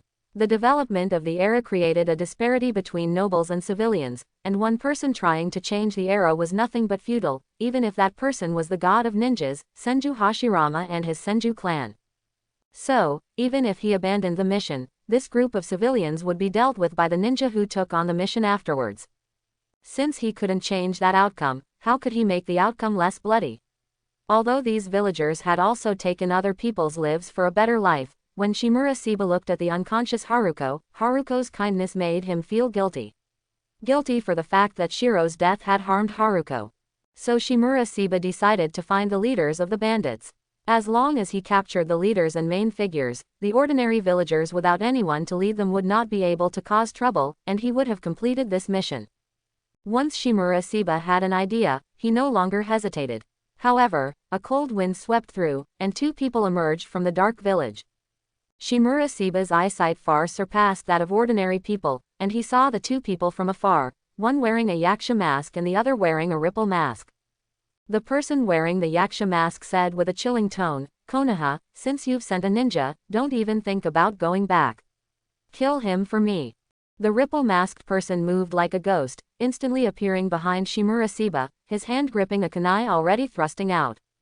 Shimura Seba's heart tightened. The opponent's speed was comparable to a Jonin.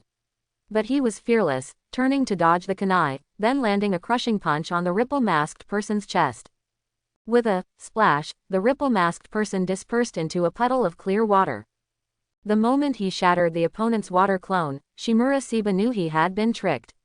As he thought, water release, great waterfall technique, came from behind him, a violent torrent of water erupting and striking Shimura Seba's back, sending him flying a good distance. Before Shimura Seba could stand up, another, water release, water shuriken technique, was heard. Hundreds of shuriken made of condensed clear water continuously shot towards Shimura Seba. Shimura Seba had lost the initiative and knew he couldn't just keep dodging, or he would surely lose. He immediately activated his human beast form, growing two horns on his head and covering his entire body with green scales. Facing the rapidly approaching water shuriken, Shimura Seba stomped his right foot heavily on the ground, and the powerful recoil sent him rocketing forward like a cannonball. The water shuriken only made crackling sounds when they hit him, unable to penetrate Shimura Seba's scales. Shimura Seba instantly closed in on the ripple-masked person, his adamantine fist raining down like a storm. The ripple-masked person barely managed to block two punches, feeling an intense pain in both arms as if they were broken. In the urgency, he quickly used the water clone technique, then used the water shunshin technique to create distance. After Shimura Seba shattered the water clone with a punch, he saw the ripple-masked person instantly pull back more than 10 meters from him. He pushed off with his feet, appearing beside the ripple-masked person as if using body flicker. Unexpectedly, the ripple-masked person, whose speed was comparable to body flicker, immediately formed hand signs for water release, water formation wall. A powerful current of water rotated, shielding him on all sides. Shimura Seba ignored it, punching the water wall, but the rotating water current dissipated his force. However, the second punch, the third punch, and so on, until the ninth punch, shattered the water wall. The ripple-masked person had intended to use the water wall to block his opponent for a moment, allowing him to use ninjutsu. He never expected it to be broken in just 1 second. Facing a taijutsu ninja, he knew the further he was from his opponent, the better. Otherwise, his defeat would be instantaneous. Shimura Seba's moves were fierce and expansive. The ripple-masked person failed to dodge once and was hit with a punch to the chest. He expected him to be pierced through the chest and die, but the punch felt like hitting a steel plate. With a bang, the ripple-masked person was sent flying, crashing into a large tree beside the courtyard. The tree shook violently, shedding numerous leaves. Shimura Seba looked in surprise at the sudden ice armor appearing on the ripple-masked person. His gaze locked onto the other masked man, knowing that he had intervened at the critical moment to save his companion. The masked man made a grasping motion with his right hand, his voice as chilling as ice, ice release, ice shard barrage. The accumulated water on the ground instantly froze, growing countless ice spikes. Shimura Seba was surrounded by ice spikes growing abruptly from the ground and beneath his feet. Relying on the powerful physique and strength of his human beast form, he neither dodged nor avoided them. He shattered each ice shard, which lunged like spears, with a single punch. Ice release. Ice samurai. As the masked man's words fell, a white mist enveloped the ripple-masked person. When the mist dispersed, the ripple-masked person, holding an ice spear and wearing ice armor, charged at Shimura Seba, who was about to break through the ice shard control. Shimura Seba continuously dodged 3 ice spear attacks, but his legs were locked by intersecting ice shards on the ground. Facing the 4th ice spear attack, he couldn't dodge in time and was stabbed in the thigh. Fortunately, the dragon scales provided resistance, only piercing a little flesh. The ripple-masked person, seizing the advantage, showered Shimura Seba with ice spears like a storm.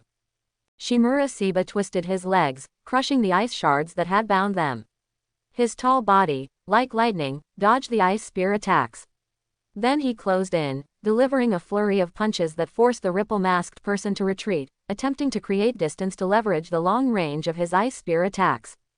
Shimura Seba would not let him have his way. He knew the principle that a long weapon is strong. His offensive was like a pear blossom storm, making it difficult for the ripple-masked person to parry. His iron fists hammered the ice armor on the ripple-masked person's body, causing ice shards to fly and dense cracks to appear on the hard ice armor. Just as the ice armor was about to be shattered by Shimura Seba, a voice called out, "Ice release, ice blade pierce." Hundreds of ice arrows flew through the air, dense as rain. Shimura Seba had no choice but to abandon the ripple-masked person, flashing back to dodge the arrow rain.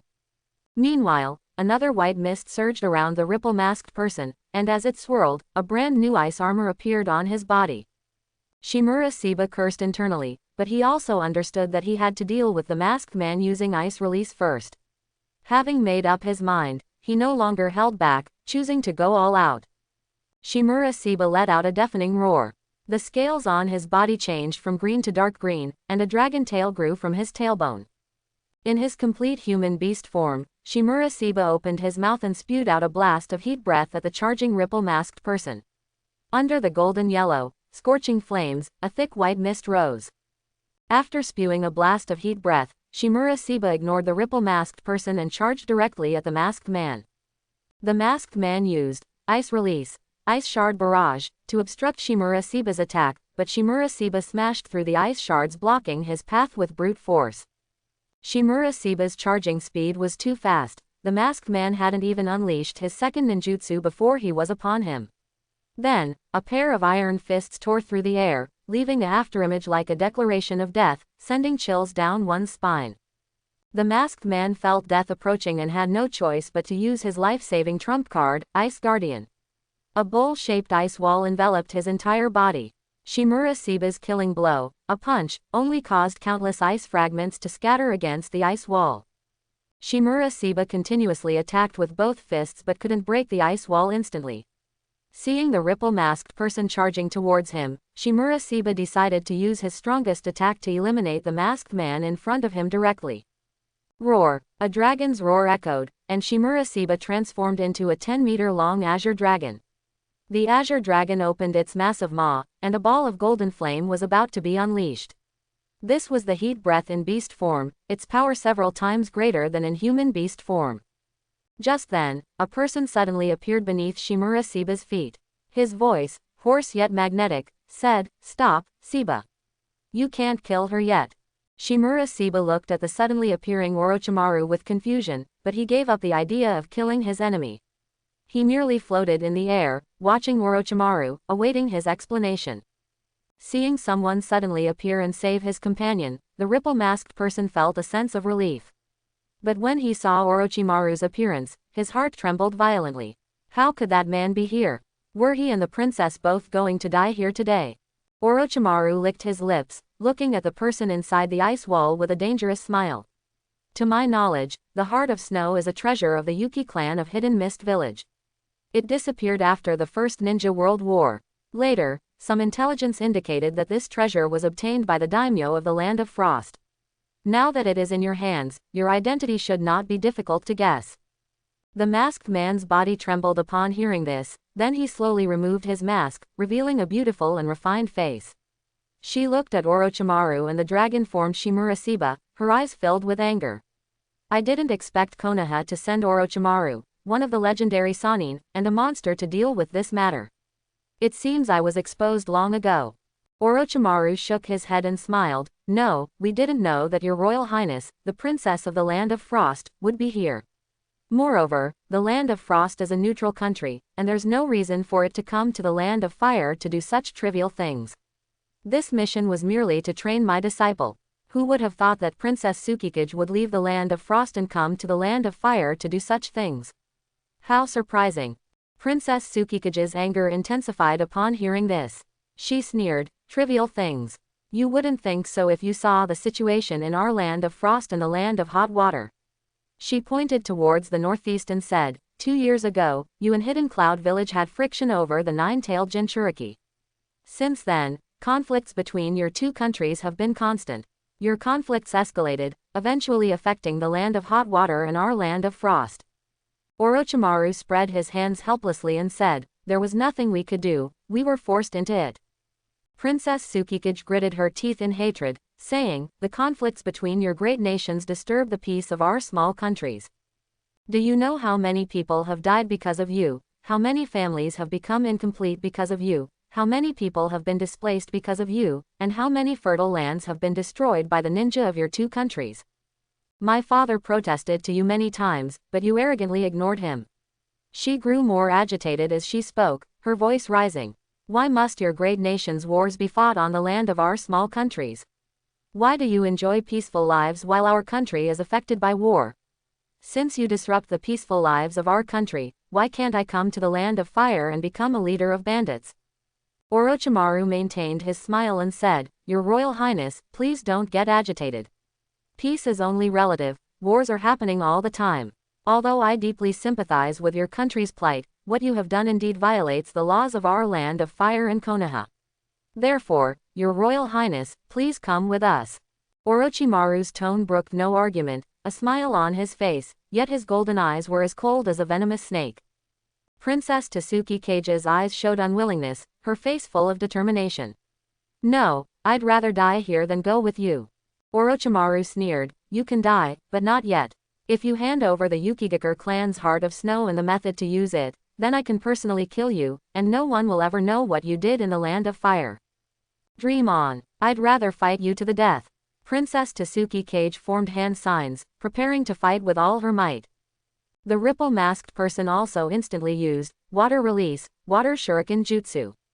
Orochimaru looked at the ripple-masked person, disdainfully saying, just a clown, I'll send you on your way first. With that, he formed hand signs, Wind Release, Thousand Blade Wind. Countless tiny wind blades spun in Orochimaru's hand, shredding all the incoming water shuriken, then turning the ripple-masked person into a puddle of clear water.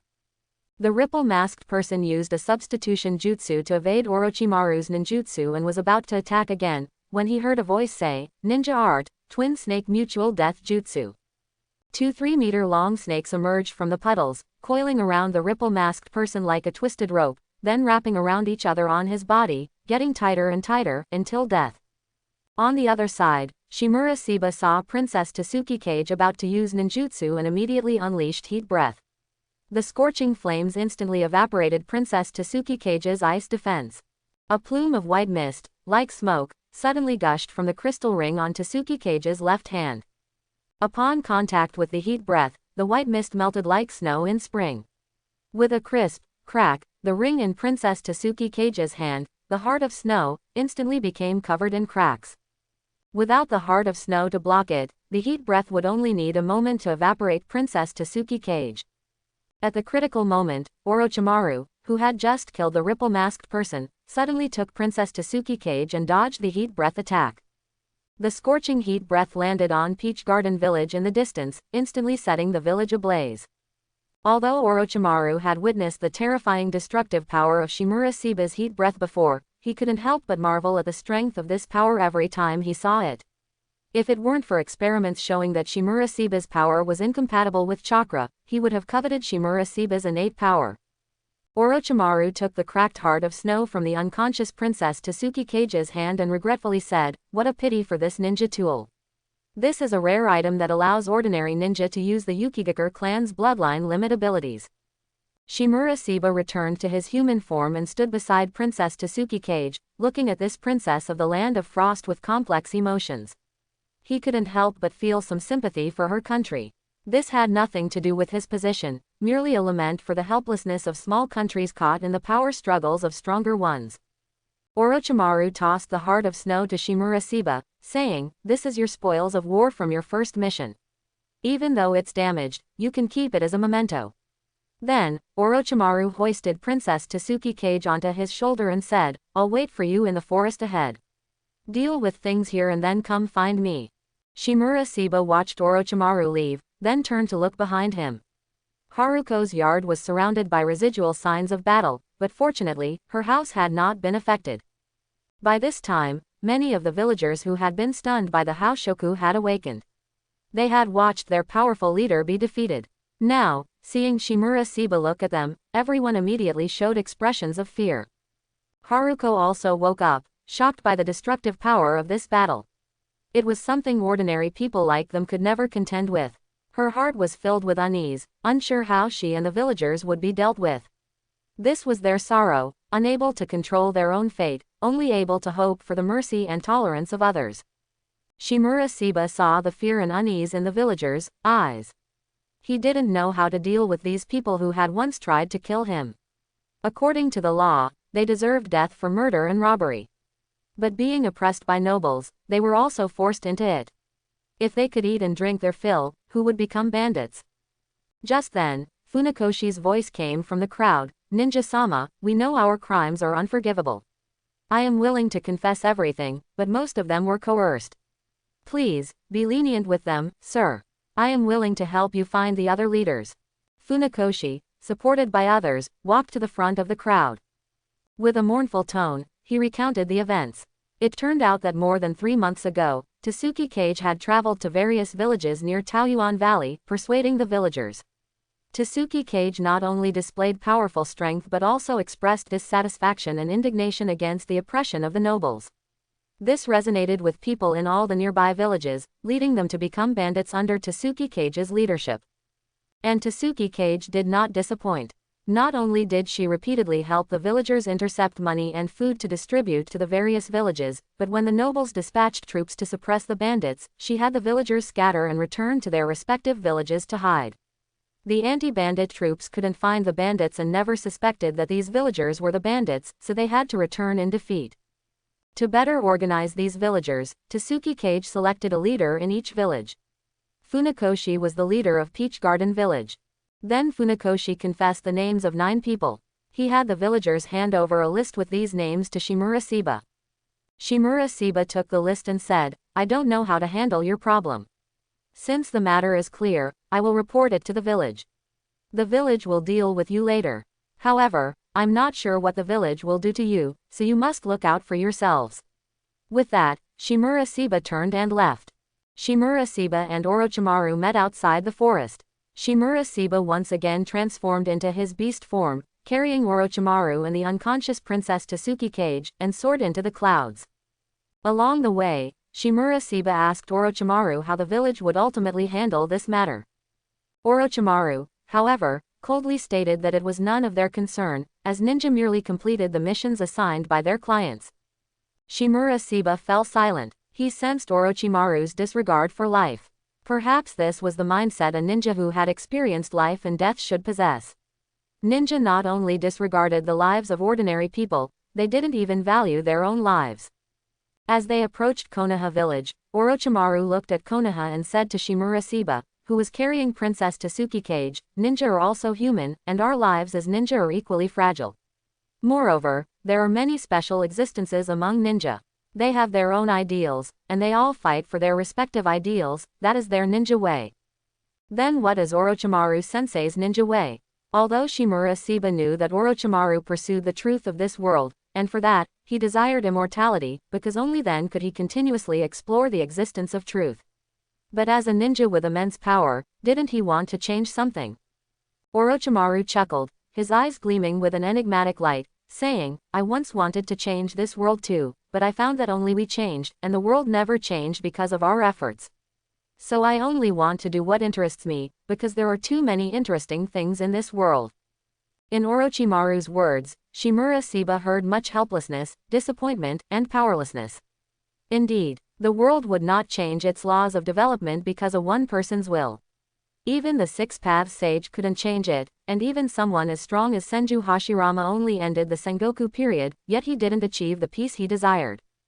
Shimura Seba had previously passionately thought about changing the world of Naruto with his understanding of the Hokage plot and the power of his devil fruit. But when Shimura Seba encountered this world, he realized it was no longer the manga world he imagined. Living here were real people, and everyone pursued different things. Good and bad, right and wrong were different from that manga world. Even people like Danzo and Orochimaru had their pasts, their helplessness, and their pursuits. Orochimaru looked at the silently contemplating Shimura Seba and asked with interest, "Then what is your ninja way, my disciple?" Shimura Seba paused slightly. After a moment of thought, he seemed to understand something. He laughed heartily. "No matter what the world is like, I want to be the freest person in this world." Orochimaru saw his disciple's beaming smile, and he too showed a satisfied smile. No matter how bad the world was, being able to be full of hope for life was what a strong person should possess. Without such a mindset, no matter how powerful, one was not worthy of being called strong. More than 3 months have passed since the last mission. This year is Shimura Seba's final year at the Ninja Academy, and also the year with the most assessments for his batch of students. As graduation approaches, many subjects must meet standards to achieve good grades and successfully complete the graduation exam. Therefore, compared to this time last year, the students in the class are even more enthusiastic about their training. Shimura Seba has now almost finished all the theoretical courses at the Ninja Academy, and with his strength comparable to a Jonin, graduating early would be more than easy for him.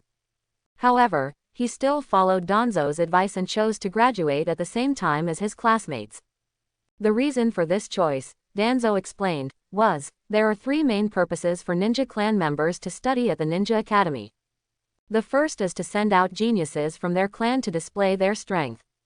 The second is for the various ninja clan members to interact with each other, laying a good foundation for future cooperation. The third purpose is to discover and befriend geniuses among the commoner ninja, establishing a foundation for the future as classmates.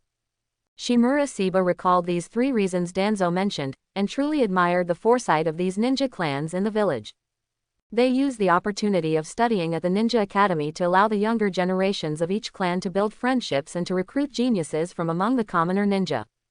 This ensures that the outstanding talents in the village have a vast network of relationships among themselves. What an immense power this is! As a member of the Shimura clan, Shimura Seba naturally had to consider his clan, and at least over the past year or so, he had beaten up all the strong kids in his class. However, these kids seemed to enjoy being masochistic. Every time they were defeated by Shimura Seba, they would train even harder, only to challenge him again shortly after and get beaten again. For this reason, the overall strength of the class also grew rapidly. This result made the class teacher, Kato Chiba, feel very gratified. He knew that for every bit of strength the people in his class gained, they would face one less danger after graduation. That afternoon, Shimura Seba did not participate in the class's sparring practice. Instead, he asked teacher Kato Chiba for leave to return home. The reason for his leave was that Shimura Seba had been having a strange feeling for the past 3 days. Whenever he trained, as his thoughts concentrated and his vitality gathered, a kind of power seemed to condense on the surface of his body. It was just that this power was missing something, or was too weak, not enough to manifest itself. Shimura Seba took leave to focus on his training, wholeheartedly sensing that nascent power. However, as Shimura Seba walked out of the school gate, he saw a beautiful and ethereal woman wearing a pink cloak sitting on a swing at the school entrance, looking at him. "Are you Princess Tsukikage?" Shimura Seba recognized her at a glance. After all, he had personally locked her up in Konoha's prison. "But how did she get out? I've been waiting for you for a long time." Princess Tsukikage stood up and said to Shimura Seba, "I've come to say goodbye to you. I'm leaving Konoha soon to return to the Land of Frost. Since the village decided to let you go, you should just leave. Why come see me?" Shimura Seba was not surprised by her departure. Some time ago, under the leadership of the feudal lord of the Land of Fire, the Land of Frost sent people to Konoha to reach a reconciliation with the village's high-ranking officials. "Aren't you curious about what price our Land of Frost paid to exchange for me? And what actions did the Land of Fire take regarding the villages near Taoyuan Valley? Princess Tsukikage showed a sarcastic smile on her face. Tell me, Shimura Siba's curiosity was piqued by her. Our Land of Frost and the Land of Fire signed a 3-year resource exchange treaty. This treaty does not cause any loss for our Land of Frost, Princess Tsukikage said playfully. We originally thought we would have to pay a great price to achieve results, but we didn't expect that your Konoha high-ranking officials are not united. Compared to the Hidden Cloud Village, your Konoha's Hokage-sama is truly weak. Shimura Siba found it a bit boring. I don't care about any of the things you're talking about, and I certainly won't be dissatisfied with the village's high-ranking officials or lose faith in Hokage-sama just because of a few words from you. Hehe, when you hear how the Land of Fire dealt with those villages, I believe you won't say that. Princess Tsukikage stared intently at Shimura Siba and continued, those villages were massacred by the feudal lord of the Land of Fire before we and Konoha reached a reconciliation. Haha, what do you think? I, the culprit, was not punished, but your country's commoners were. That was people from over a dozen villages, and there were many innocent people among them. Although Shimura Siba had not expected such a result, he was not surprised by it. He only felt deep sympathy for innocent commoners like Haruko, and at the same time, he sighed that the weak could only be at the mercy of others. How cruel. In this world, neither weak nations nor individuals can control their own destiny. They can only hope for the pity and assistance of the strong and great nations. As a princess of the Land of Frost, what can you do for the Land of Frost? Shimura Siba watched Princess Tsukikage's face gradually turn cold, finally leaving her with a remark, go back to your Land of Frost and enjoy your aristocratic life. Caught between the Land of Fire and the Land of Lightning, you don't know how long you'll be able to enjoy it. After speaking, Shimura Siba turned and left, leaving Princess Tsukikage standing alone. Time flew by, and this year's graduation exam had ended. Shimura Siba graduated from the school with top scores in both theoretical and taijutsu courses. He was exactly 9 years old this year. At this moment, all the classmates who had already become genin were sitting in the classroom, waiting for their guiding jonin to arrive and determine their team assignments. The excited classmates were chatting with each other, guessing what kind of person their guiding jonin would be, or who would be assigned to a team with whom. Teacher Kato Chiba opened the classroom door, and the classroom instantly fell silent. Everyone looked at him, waiting for him to announce the upcoming team assignments. Kato Chiba stood on the podium, proudly looking at all the students, and then said, starting today, you are officially Konoha Genin. Below, I will announce your team assignments. Students whose names are called, please stand up, and then your guiding jonin will take you away. Everyone sat quietly, many looking back and forth at their classmates. Some prayed in their hearts to be assigned with a particular person, while others secretly muttered that they absolutely did not want to be on a team with someone else. Kato Chiba opened the document in his hand and said, Team 1, Shimura Siba, Kurama Gyoka, Gekko Kazama. Upon hearing this, Shimura Siba, Kurama Gyoka, and Gekko Kazama all stood up together. Just then, a handsome young man walked into the classroom doorway. Some female classmates couldn't help but let out infatuated gasps. Shimura Siba didn't expect his guiding jonin to be someone he knew, he had dealt with him quite a bit over the past 2 years. He just didn't know why he would become a guiding jonin. Could it be Danzo's idea? My name is Lu Yun, and I will be Team 1's guiding jonin from now on. Team 1, follow me. Lu Yun's eyes swept over Shimura Siba, Kurama Gyoka, and Gekko Kazama. He didn't waste any more words and directly led the 3 out of the classroom. Lu Yun led the 3 to the center of the training ground. He stopped and faced them, saying, now, please introduce yourselves, including your special skills. The 3 members of Team 1 looked at each other, and Shimura Siba was the first to speak. Hello, teacher, my name is Shimura Siba. Because I cannot use ninjutsu, I am a ninja specializing in taijutsu. Please guide me. Gekko Kazama then said, my name is Gekko Kazama, and I am skilled in using the Konoha-style kenjutsu. Please take care of me, teacher. Kurama Gyoka finally said, hello, teacher, my name is Kurama Gyoka.